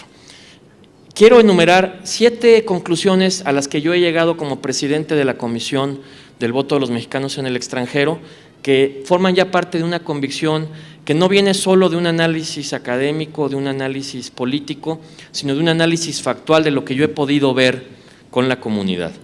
Primero, creo que el Instituto Federal Electoral debe recibir atribuciones para que pueda credencializar a cualquier mexicano que reside en el extranjero y que además en esa credencial que se otorgue se contenga la dirección del país en que se encuentran. Hay otra cuestión ridícula de este modelo. Tú votas con una credencial que dice Rodrigo Morales, Paseo de las Lomas número 225, nada más que él tiene, bueno, fue un buen deseo, él tiene, no quise dar su dirección real por sus admiradoras, por cuidarlo de eso, y él vota con esa credencial, pero él vive en Chicago, Illinois hace 20 años. Entonces todos hacemos como que vive aquí, le damos una credencial como si viviera aquí, cuando en términos reales el señor vive en otro lugar. Y no vive en otro lugar por gusto, vive en otro lugar, ustedes saben muy bien que la migración mexicana hacia el exterior ha estado orientada por las múltiples condiciones complicadas que ha vivido el país en materia económica. Entonces yo creo que primero, quien viva en el extranjero y sea mexicano tiene derecho a tener su credencial para votar con fotografía y debe venir la dirección donde él está residiendo, porque ese sería eliminar el primer elemento de hipocresía del modelo. O sea, sepamos verdaderamente dónde vive, no supongamos, no, él ya no vive en Paseo de las Lomas, él ya vive en Chicago. Entonces yo creo que ese sería un primer elemento. Segundo, yo sí me pronuncio por eliminar el voto postal. Es una pesadilla administrar un modelo de voto postal. Dalia Moreno en sus memorias seguramente lo narrará algún día. No es ya práctico tecnológicamente administrar un modelo de voto postal. No quiero con esto decir que quienes pensaron este modelo lo hicieron de mala fe, al contrario, como eran los pioneros que buscaban que este derecho se pudiera conceder, pensaron que sería la mejor manera de darle certeza al modelo. Sin embargo, ya en la actualidad, yo vengo de la elección de Venezuela la semana pasada, se procesó un padrón electoral muy elevado a través del voto electrónico, la gente votó por voto electrónico y bueno, ustedes saben muy bien que los 2 candidatos que participaron aceptaron el resultado y ya Venezuela está en otra etapa. Creo que eso sería posible. Este modelo postal es lento, es costoso y creo que tendríamos que migrar a un nuevo modelo mixto que sea más flexible, que permita, y aquí lo digo también por el contenido de comunidad que tiene esta propuesta, que permita que sobre todo en aquellos espacios donde las comunidades son muy grandes, se pueda votar en embajadas y en consulados y que esto se pueda hacer a través del uso de nuevas tecnologías, como lo hacen otros países a través del voto electrónico. Si hay algo rescatable de la experiencia del IEDF es que eventualmente acabó con el mito de que el voto electrónico no se podía utilizar. 3. Para desarrollar los puntos anteriores y con base en la experiencia que tuvimos, me parece que hay maneras no tan alambicadas de resolverlo como, por ejemplo, ampliar el convenio de colaboración que tenemos con el IFE y la Cancillería. Si los legisladores pusieran en la nueva redacción un párrafo que dijera el IFE resolverá, de acuerdo a su autonomía, en convenio con las autoridades correspondientes, un mecanismo que haga práctico el voto a los mexicanos en el extranjero, podemos resolverlo sin ningún problema. Es decir, este mito de que el IFE, porque es autónomo, no puede establecer contacto con otras autoridades, es falso, es otra falacia que se ha venido construyendo. Creo que sí lo podemos hacer, es una cuestión de voluntad política. Por eso, si hay alguien del nuevo gobierno acompañándonos, a la cual le damos la bienvenida, sí le pediríamos, se lo pediría yo por lo menos como consejero electoral, que exploremos estas posibilidades porque creo que es bastante viable poder hacerlo. Cuarto, es importante reducir significativamente el lapso de tiempo para inscribirse en la lista nominal, ya que se tiene un vacío de 5 meses previo a la jornada. También quiero decirles que en la etapa final de promoción, cuando íbamos a las estaciones de radio y de televisión y se abrían los micrófonos, la gente te decía, muy bien, ¿y cómo me inscribo? Híjole, con la pena que se acabó en enero. Oye, entonces ¿para qué vienes ahorita en mayo?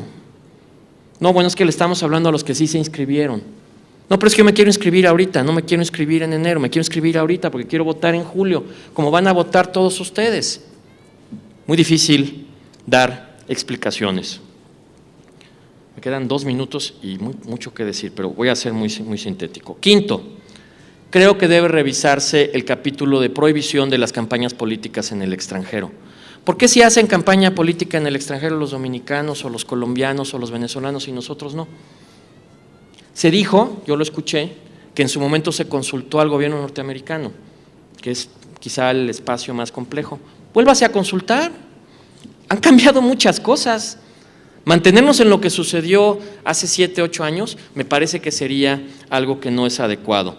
Creo que se puede construir elementos para que los políticos mexicanos tengan contacto con su comunidad, como lo hacen los gobernadores. Muchos gobernadores tienen oficinas y van a la Unión Americana y van y hacen política, se reúnen con su comunidad. Yo no veo nada prohibido en eso. Me parece que seguir en esta ruta de prohibición no es adecuado. Finalmente, y aquí aprovechando que está nuestro amigo Camerino, representante a quien le damos la bienvenida del Partido de la Revolución Democrática, sé que hay otros representantes de la Comisión Nacional de Vigilancia, creo que deberíamos encontrar una fórmula para conservar la base de datos de los mexicanos residentes en el exterior, porque si bien hay un mandamiento legal, creo que podríamos encontrar una fórmula para que pudiéramos consultar a esa base de datos que tenemos, de, oye, ya estás en contacto conmigo, ¿te interesa seguir sabiendo del IFE? ¿Quieres saber qué pasa en México? ¿Quieres que te siga mandando información de lo que sucede? Sería verdaderamente demencial tener la base de datos y destruirla. No he logrado yo encontrar, además de la prohibición legal, un mecanismo que me dé razones para evitar, para promover que se destruya esta base de datos. Tengo entendido que ya me pasé de mi tiempo. Por 32 segundos, me roba 1 minuto. Este derecho no puede seguir a medias. Es un derecho a medias. Es un derecho que no tiene muchas virtudes en su práctica. Si de veras queremos que el derecho subsista, tenemos que tomar la decisión como país. Esta es una decisión que está por encima de los partidos, que está por encima de los intereses banales de cada elección. Es una elección más importante que eso. Cuando en Chicago todos los partidos políticos se comprometieron a modificar el modelo, lo tenemos grabado, lo tenemos en papel, lo firmaron todos los partidos políticos. Claro, estaban en campaña. Yo espero que sus promesas de campaña valgan. Yo por lo menos como consejero se las voy a exigir. ¿Qué les pediría? Yo pediría que ya hagamos a un lado este miedo de que los mexicanos que viven allá, que viven fuera, van a tomar malas decisiones por los que vivimos dentro. Los que vivimos aquí y los que vivimos allá somos tan mexicanos unos como otros. Y seguir haciendo esta división en base a temores, lo único que va a generar es, como nos dijo algún académico, aquí hay gente que estuvo en Chicago con nosotros, que perdamos derechos de votar allá y que perdamos derechos de votar acá. Y que nos quedemos en medio. Ni se vota allá, ni se vota acá. Lo ha dicho con razón Roberto, en esta elección que se está llevando a cabo en los Estados Unidos, es claro el interés de todos los partidos políticos por participar. Así que yo lo dejaría en estas conclusiones generales. A título personal, entiendo que por más que digamos y vociforemos, en quien está la cancha, la pelota está en la cancha de los legisladores y está en la cancha del nuevo gobierno. Desde el IFE les hacemos un llamado, unidos con nuestros migrantes, unidos con todos aquellos que han luchado por este derecho, para que cambiemos el status quo, porque este bochito 1974 ya reventó, ya no va a caminar más y queremos un buen vehículo que nos lleve en buen tiempo a una mejoría para los derechos políticos de los mexicanos en el extranjero. Gracias. Gracias. Muchas gracias al doctor Guerrero. Tenemos varias preguntas. También aprovecho para saludar al doctor Héctor Fisfierro, que nos acompaña, también director del Instituto de Investigaciones Jurídicas de la UNAM. Muchas gracias. Y por supuesto a Camerino Márquez, que nos acompaña, a todos los representantes de los partidos, los funcionarios del IFE que están por aquí o que nos están viendo a través de internet, y a todos los que nos están viendo también por el YouTube en otros países. Estamos recibiendo preguntas. Les he pasado a algunos de ustedes las preguntas que está haciendo el público, y voy a dirigir a todos los panelistas algunas de las que han llegado por las redes sociales o del público directamente en términos abiertos para cualquiera de ustedes que quiera responder, a fin de que con 3 minutos en una ronda final me ayuden a responder estas preguntas del público. Preguntan de la Federación de Guerrerenses en Chicago, Manuel Martínez, más bien sugiere algunas propuestas: incluir en la reforma electoral credencialización en el extranjero, permitir votar y ser votado, creación de una circunscripción para los radicados en el exterior y obligar a los partidos políticos a que incluyan a los migrantes en sus listas plurinominales, como ocurre con la equidad de género. Proponen también que la oficina del IFE que organiza el voto en el extranjero no desaparezca. Bueno, pues eso, vamos a ver, acreditar que responde el doctor Guerrero: incluir consejeros migrantes en el IFE con el objetivo de representar sus intereses en el organismo, que el voto se realice en varias formas, correo electrónico, urnas, teléfono. Preguntan por Facebook a través a través del celular y sin tanto papeleo la gente se podría registrar y votar. Preguntan por Twitter qué posibilidades hay para legislar y que se permita la credencialización en extranjero. Preguntan también a los panelistas que piden hacer cambios positivos para todos los mexicanos residentes en el extranjero. Preguntan cómo se garantizaría la credencialización en el extranjero para la no deportación. Preguntan también, ¿sería bueno implementar una reforma, más bien es una propuesta, para quienes tienen que viajar al extranjero por razones académicas o laborales 1 mes o 2 antes de la elección y no pierdan el ejercicio de su derecho al voto, debido a que todo el proceso se tiene que llevar a cabo con estos plazos que se han establecido, y solamente es para residentes el voto en el extranjero? Una pregunta muy importante, dicen que por qué se tiene que consultar al gobierno de Estados Unidos. Ellos nos consultan cuando hacen campañas en México. Y bueno, una última para César Astudillo: ¿cuál sería el costo político de tener una infraestructura para facilitar el voto desde el extranjero? Bueno, son algunas de las preguntas. Daría la palabra por 3 minutos a nuestros panelistas y comenzamos así como empezamos. O les damos tienen las preguntas que ya las dieron. Empecemos por Roberto Bravo, que está de este lado. Roberto Bravo, te agradezco mucho. Adelante, por favor. Sí, a Alberto Hernández, dicen que se han implementado para votar a ciudadanos en el extranjero. La pregunta es que ¿por qué hubo 42,000 y no más de los 12 millones? O sea, que nosotros hemos apoyado o movido nuestra comunidad, sí, es cierto, pero también hay aquí la respuesta misma. Algunos de ellos también debemos de reconocer que hay mucha gente apática, ya no le interesa en algunos lados. ¿Por qué? Porque fueron molestos, desde aquí se fueron molestos con sus partidos, se fueron molestos con su gobierno y dicen va a ser lo mismo. Pero ahí está precisamente nuestro trabajo. Al tener la oportunidad de que se les dé la credencial, ese es el trabajo de nosotros, de empezar a motivarlos y empezarles a incentivar de que ahora sí tenemos que hacer un cambio. ¿Por qué? Porque no vamos a seguir en la misma situación, pero esa es parte de la razón por la que también, y otra, porque pues las cifras que se tienen de esa cantidad de millones de mexicanos con credencial, sí, están aquí registrados, pero cuando cruzamos la frontera nos quitan todo, tiramos toda la identificación para no que nos identifique la migra o qué sé yo, y ahí queda tirada todo ese papelerío. Así que muchos de ellos así están registrados aquí, pero no tienen la credencial. Otra pregunta también de la licenciada Margarita Guzmán, que para el caso de tener el ánimo por ejercer el derecho al voto por los mexicanos en Estados Unidos en calidad de indocumentados, ¿qué alternativas existen de poder votar sin ser deportados por el estado en que se encuentra? Es la misma situación cuando van a sacar su matrícula consular. Corren el riesgo, pero corren el riesgo porque necesitan ese documento. Por eso hemos pedido a los consulados hace años, que ahora se está llevando a cabo, los famosos consulados sobre ruedas, para no exponer a nuestra comunidad a ir al consulado general de cada estado, sino que tengan la oportunidad de que los consulados sobre ruedas vayan a donde están ellos, para evitarles que los detengan porque no llevan licencia o cualquier otra situación, y creo que ahí estaría la oportunidad también de que estos modelos de la credencial o de la credencialización también tuviera esa oportunidad, de que así hay como consulados móviles, también hubiera, ahora sí que, vehículos del IFE para poder transportarse a donde esté la mayoría de nuestra comunidad.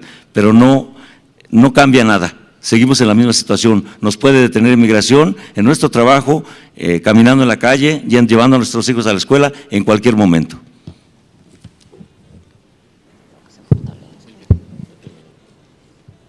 Adelante. Muchas gracias, Roberto, perdón.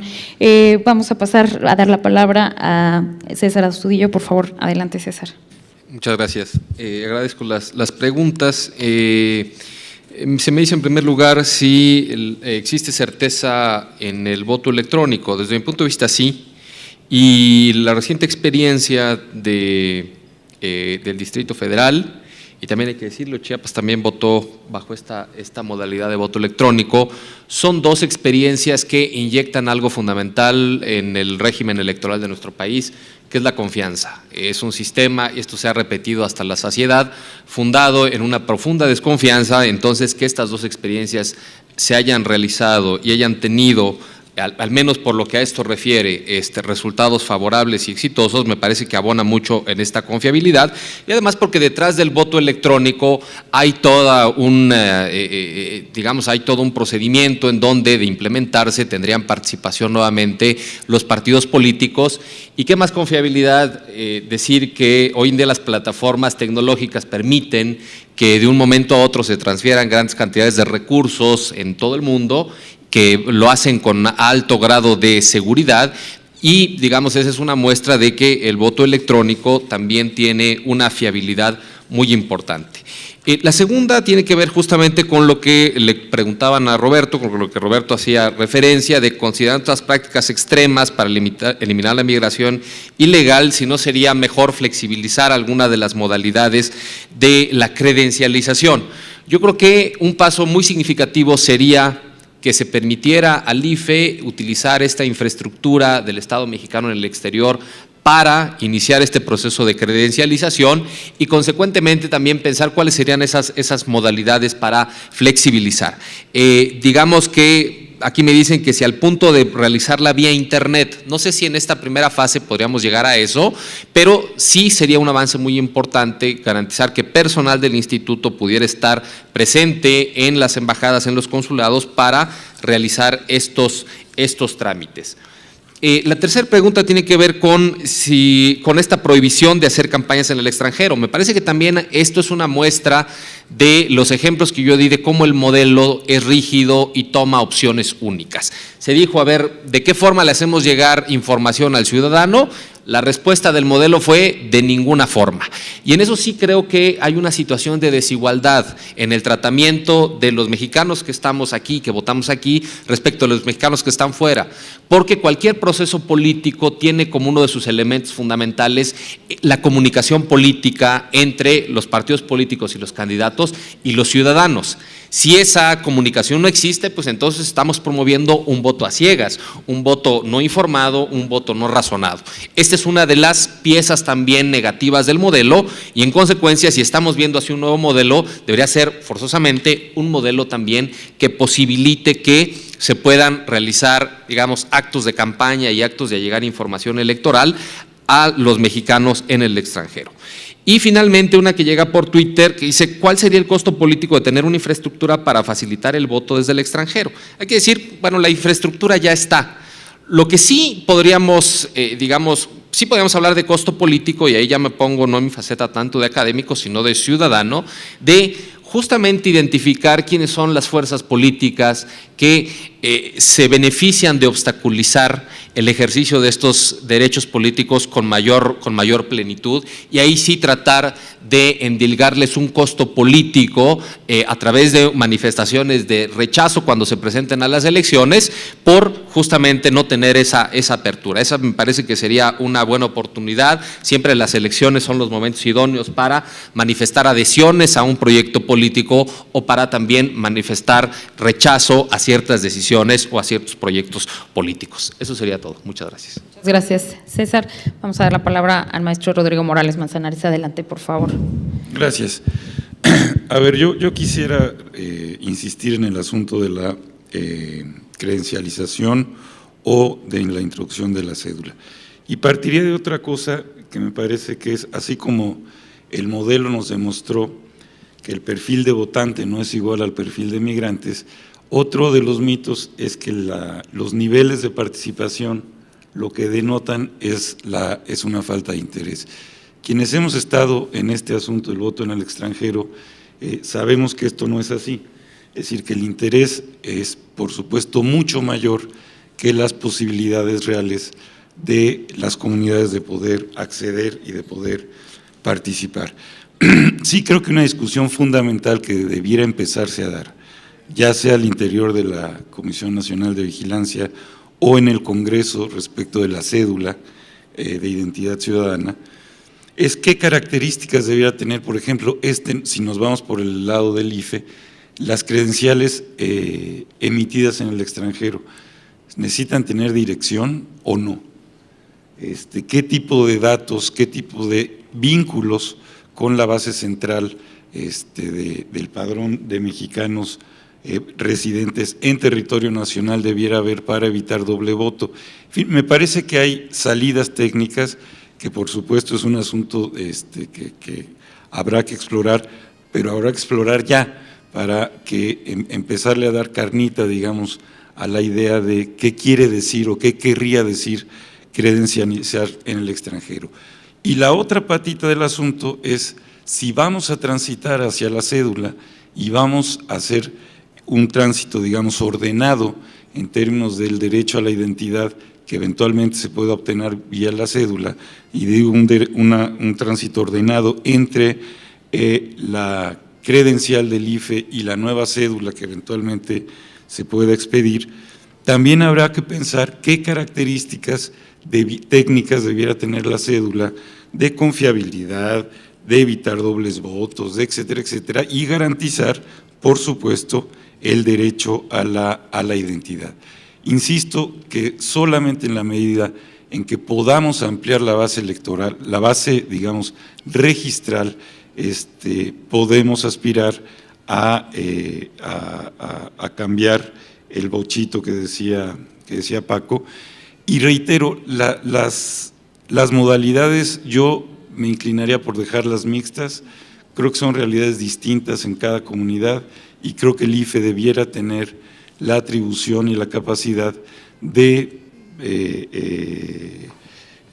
pronunciarse por modalidades diferentes para comunidades diferentes. Yo con esto lo dejaría mis 3 minutos. Muchas gracias. Gracias, Rodrigo. Adelante, por favor, consejero. Vamos a ver las preguntas que sí las tienes. Mejor porque luego le tiro el agua a Rodrigo. Hay muchas preguntas interesantes. Voy a tratar de sintetizar. Ya pusiste el cronómetro porque si no…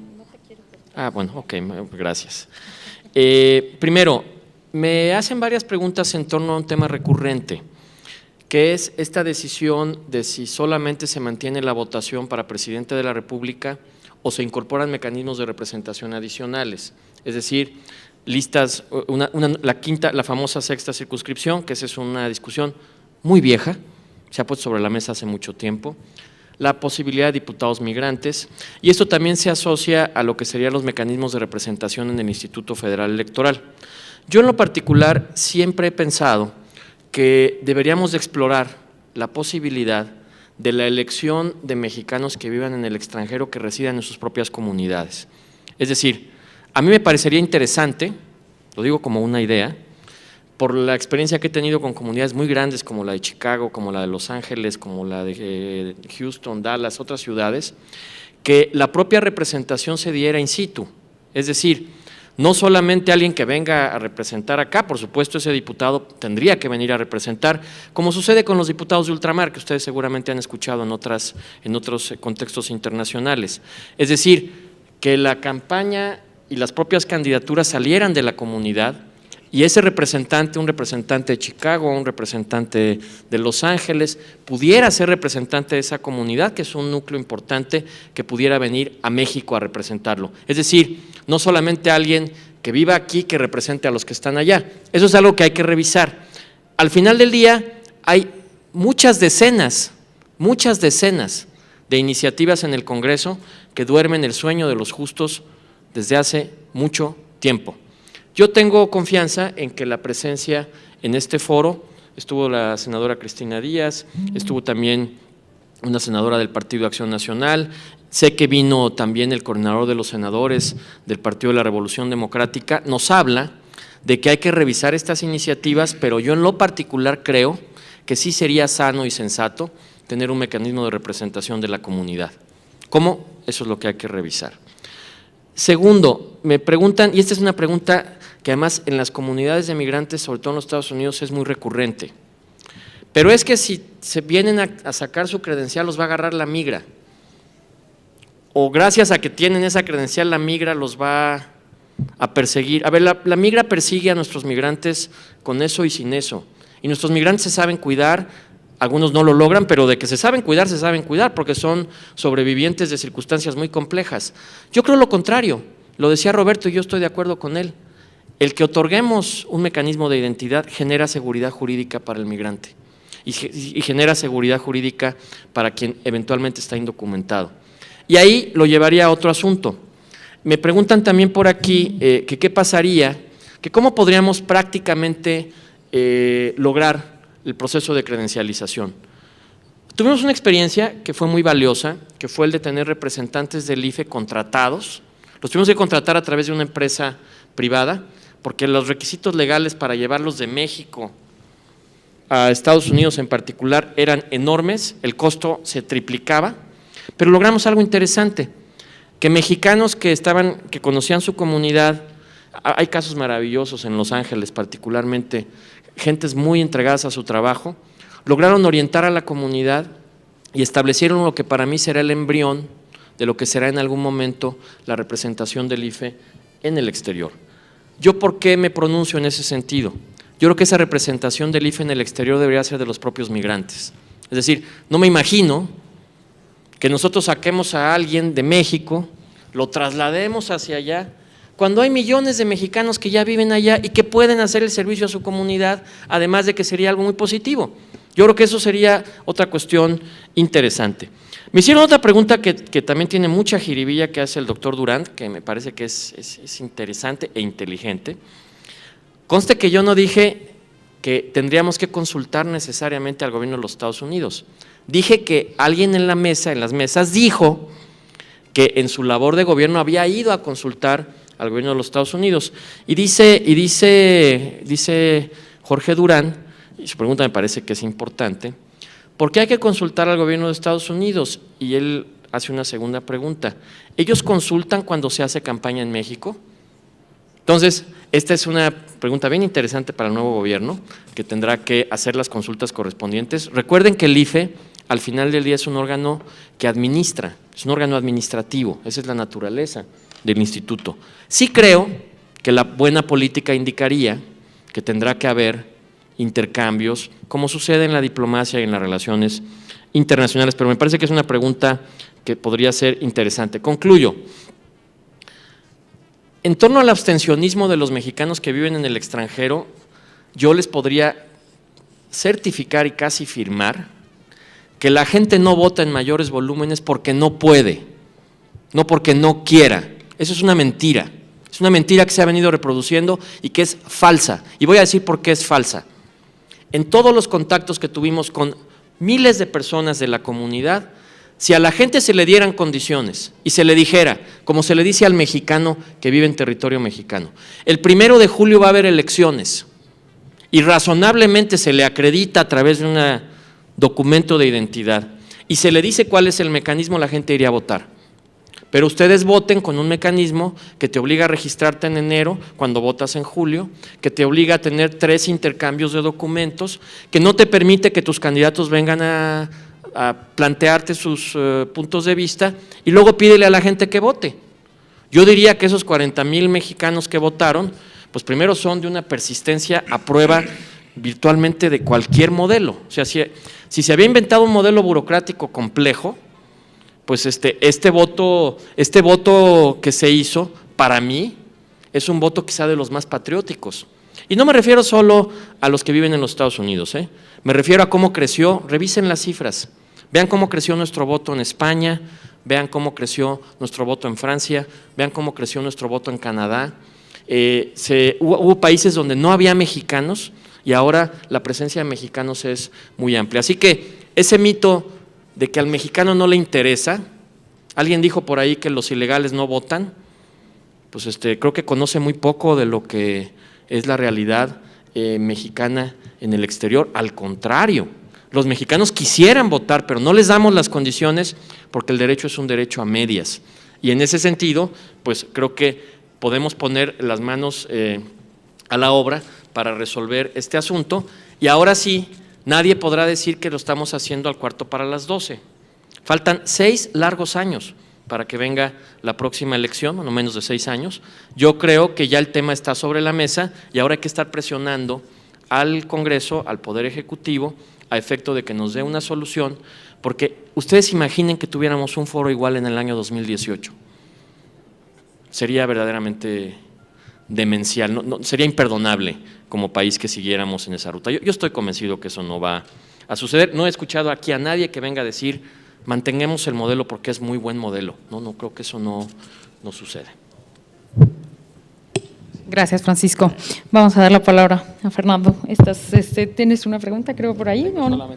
Sí, por una favor. pregunta Gracias. muy interesante, por cierto, de Iván Colín, que dice básicamente que si entendemos el derecho al voto como derecho a la participación política y por ende como derecho humano, no lo dice así exactamente, pero si es el caso que se vulnera el derecho al voto a una persona en el extranjero, por tratarse de una violación a los derechos humanos, ¿ante qué órgano puede acudir? Desde el principio señalé que la Comisión Nacional de los Derechos Humanos no es competente en la materia, pero sí lo es tanto la Comisión Interamericana como la Corte Interamericana de Derechos Humanos para conocer, no en materia electoral como tal, sí de violaciones a derechos humanos político-electorales. Sería interesante verificar una impugnación a este respecto y que pudiera resolverse sin duda. Aquí sí sucede lo contrario a lo que decía el consejero. Aquí en materia de violaciones a derechos humanos en el extranjero, la experiencia es que no existe esa cultura de la denuncia. Yo acabo de estar en este fin de semana en Atlanta con un grupo de migrantes mexicanos y centroamericanos que se quejaron conmigo amargamente de una serie de lo que consideraban violaciones de parte del consulado en Atlanta y sin embargo, al preguntarles cuántas quejas, tiene un buzón de quejas el propio consulado, habían depositado, pues no habían depositado ninguna. Es importante en materia de derechos humanos, sobre todo tratándose de connacionales en el extranjero, no solamente en Estados Unidos, pues fomentar esa cultura de la denuncia. Muchas gracias, Fernando. Y creo que se han puesto en la mesa justamente los temas de las diferentes visiones y a lo largo del día y del día de ayer sobre la posibilidad de llevar hacia un modelo de voto de los mexicanos en el extranjero y cómo podemos transitar. Yo quisiera de las un poco reacciones también en la mesa y de los planteamientos y por ahí algunas preguntas que tal vez me competen, pero sí quisiera decir que en 2006 ya desde la primera experiencia del voto en el exterior, se planteó y se recomendó la credencialización en el extranjero para poder iniciar al siguiente proceso de voto en el extranjero. Y bueno, se puso en la mesa, se discutió, lo sabemos, la reforma del 2007 no tocó el libro sexto, y bueno, seguimos discutiendo y debatiendo, y por eso ha sido un compromiso para el Instituto Federal Electoral justamente traer esta mesa de análisis de expertos con académicos, con funcionarios, con los líderes, todo lo que implica justamente el poder reformar este modelo y transitar hacia un modelo más accesible para los ciudadanos y con mayores posibilidades. Se habla mucho de que la participación es baja. Y también me quiero referir a que, bueno, ya lo dijo Carlos Navarro en la sesión anterior, no en todos los países el voto del extranjero tiene una participación alta, depende de muchos factores. Sí, ha habido casos en donde puede incidir en la elección, pero bueno, es parte de lo que estamos abriendo un modelo, estamos dando la posibilidad a los ciudadanos. Así, el consejero presidente utiliza mucho este ejemplo cuando habla de que las mujeres nos dieron la posibilidad de votar por primera vez, tampoco la participación era alta, y hoy pues la participación de las mujeres tiene una incidencia en la vida política de México y en la votación a nivel nacional. Y por supuesto yo creo que también hay que dejar aquí en la mesa que este tema de la participación pasa por un tema de educación cívica y que justamente pues también tendremos que estar trabajando con los ciudadanos de la mano. No es fácil, no es sencillo, conlleva toda una, digamos, el tiempo, lo que implica, y es cultural, y los ciudadanos tendrán que elegir, ¿verdad? También depende si quieren votar o no votar, pero lo que a nosotros pues nos compete es poder darles el acceso, y ya definitivamente cada quien decidirá por quién vota. Entonces, más bien cómo vota y darles el acceso, y también por quién vota, por supuesto. Entonces, bueno, pues yo quisiera darles muchas gracias en esta mesa y aprovechar, estamos aquí, bueno, ya también con este cierre creo que estoy encadenando, y les quiero pedir, aprovechando que todos están en la mesa, unas palabras de cierre al consejero Francisco Guerrero para clausurar este evento, y pues darles muchas las gracias a todos por la participación. Adelante, Francisco, muchas gracias. Yo sabía que me quedaban unos minutitos más y eso me va a ayudar a cerrar y a decirles y sobre todo informarles cuál es la ruta que continuará, porque esto es importante. Primero, reiterar que los resultados de este foro, de este seminario, que nuestros amigos del CIDE y del Instituto de Investigaciones Jurídicas de la UNAM habrán de procesar, forma parte de un estudio más amplio que están haciendo las dos instituciones. Yo le quiero agradecer a César Astudillo, quiero agradecer al director del Instituto de Investigaciones Jurídicas de la UNAM, quiero agradecer a Jorge Esquiabón del CIDE y a todos los académicos que han venido a dar su punto de vista, pues que estaremos esperando ansiosos este estudio. Ya ahora César nos adelantó, hay algunas cosas interesantes. Yo lo único que les pido es que tomen nota y tengan claro que la discusión ya no es solo una discusión que pasa por el análisis técnico del asunto, sino es una lucha política que se está dando en muchas partes del mundo, diría yo, pero particularmente de los Estados Unidos. Hay un componente de reivindicación a los derechos de los mexicanos que viven en el exterior que no debe olvidarse. Es decir, esta no es una discusión más que tiene que ver con cómo ponemos casillas o no, si votan electrónicamente o no. No, tiene que ver con un asunto de inclusión. Y por eso yo celebro que se haya invitado a alguien de la Comisión Nacional de Derechos Humanos, porque en la medida que sigamos limitando el derecho a votar y por supuesto a ser votado, pues estaremos violando los derechos políticos y humanos de muchos mexicanos que viven en el exterior. Segundo, vamos a construir, estamos construyendo y lo vamos a hacer por primera vez de la mano de los partidos políticos. Ese fue el acuerdo de la Comisión del Voto de los Mexicanos en el Extranjero, la aprobación de un libro blanco que está trabajando la maestra Dalia Moreno a marchas forzadas.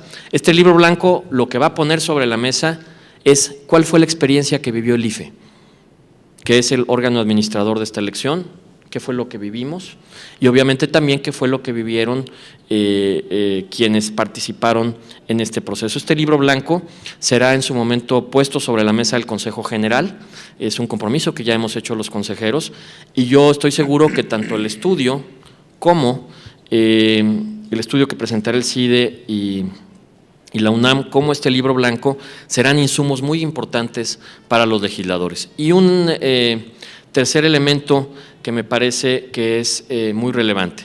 Hemos también platicado en la mesa de consejeros, ya el día de ayer el consejero presidente lo manifestó en su ponencia. Hemos también tomado la decisión de proponer a la Comisión del Voto de los Mexicanos en el Extranjero la realización de un estudio específico llevado a cabo por un grupo de expertos que llevaremos al Consejo General a efecto de que el IFE como institución le diga al Poder Legislativo y al Poder Ejecutivo qué piensa este grupo de expertos podrían ser las soluciones para modificar este modelo. Es decir, no nos vamos a quedar solamente con el análisis de lo que pasó, vamos a ir más allá. Vamos a hacer una propuesta respetuosa, como corresponde a una institución tan importante como es el Instituto Federal Electoral, donde trataremos que este grupo de expertos, en blanco y negro, un poco lo que hemos venido haciendo en este seminario, ponga sobre la mesa cuáles serían las alternativas. Creo que al completar este ciclo de información, quiero decirles también que la maestra Dalia Moreno termina formalmente su conclusión de labores, así lo establece la ley, esta ley que ustedes conocen, admiramos tanto. Esta ley termina sus funciones el último día de diciembre. Sin embargo, sí les puedo anunciar, porque es una cosa que hemos venido también platicando con el consejero presidente, que vamos a mantener una oficina que estará asociada a la Unidad de Asuntos Internacionales, como está establecido en nuestra propia legislación interna, a efecto de que esta oficina mantenga el contacto. Creo que sería un grave error, un craso error, dos cosas: desaparecer el vínculo institucional del IFE, porque quizás es el único vínculo real que se tiene entre el Estado mexicano y los migrantes. Por supuesto está el vínculo de los consulados, de las embajadas, de los propios gobiernos estatales, pero esos son vínculos gubernamentales. Yo estoy aquí hablando del vínculo del Instituto Federal Electoral como órgano que organiza la elección con la propia comunidad. Yo también espero, estamos en espera de una respuesta que dará el órgano garante de la transparencia del propio Instituto Federal Electoral sobre cómo pudiéramos resolver el elemento de la destrucción forzosa de nuestra base de datos. Yo lo digo de antemano, lo he dicho públicamente, me voy a oponer con toda la poca o mucha fuerza política que yo pueda tener a que eso suceda. Debemos encontrar un mecanismo. Yo le pido a los partidos políticos que nos ayuden en esta labor, a que esta base de datos quede en garantía de alguna parte del Instituto Federal Electoral, para que ya lo que hemos sembrado y que está ya ahí, esos contactos de miles de mexicanos que existen, podamos mantenerlo, y si es necesario consultar a todos y cada uno de ellos para saber si ellos quieren seguir manteniendo contacto con nosotros, hagámoslo. Me parece que es razonable. Lo que no sería razonable es prenderle un cerillo a esa información y destruirla. Iría contra cualquier lógica y yo estaría absoluta, total y plenamente en contra de que eso suceda. Yo espero que los partidos políticos en la CNB, la propia Comisión del Registro Federal de Electores y el propio Instituto Federal Electoral hagamos un frente común para que eso no suceda, y que ya sea esta oficina o el propio registro con las salvaguardas correspondientes puedan mantener esta información.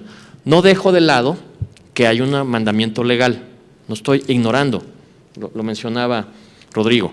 Sin embargo, si ya vimos que esta camisa de fuerza es una camisa que ya nos queda muy pequeña, que nos queda mal, que nos lastima, pues encontremos algún mecanismo de consulta con los propios ciudadanos para mantener esa base de datos. Así que esto sería un poco la ruta que viene. Yo les pediría que juntos sigamos acompañando este proceso político de certificación de este derecho, de mejora de este derecho, y pues simplemente decirles a todos los colegas que nos acompañan en la mesa, a todo el público. Se mantuvo un buen porcentaje de público durante los 2 días, fue un foro largo, no es fácil esto. Logramos también que el tema aparezca en los medios. Estos temas aparecen mucho en los medios en los Estados Unidos y en otras partes del mundo, pero luego nos cuesta trabajo que aquí en México sea un tema importante, y es un tema muy importante. Así que creo que logramos el objetivo.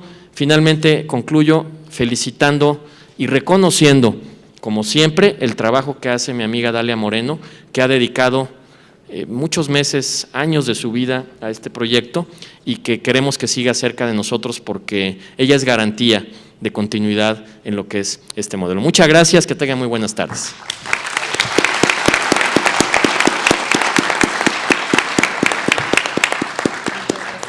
Más duro lo de la base de datos.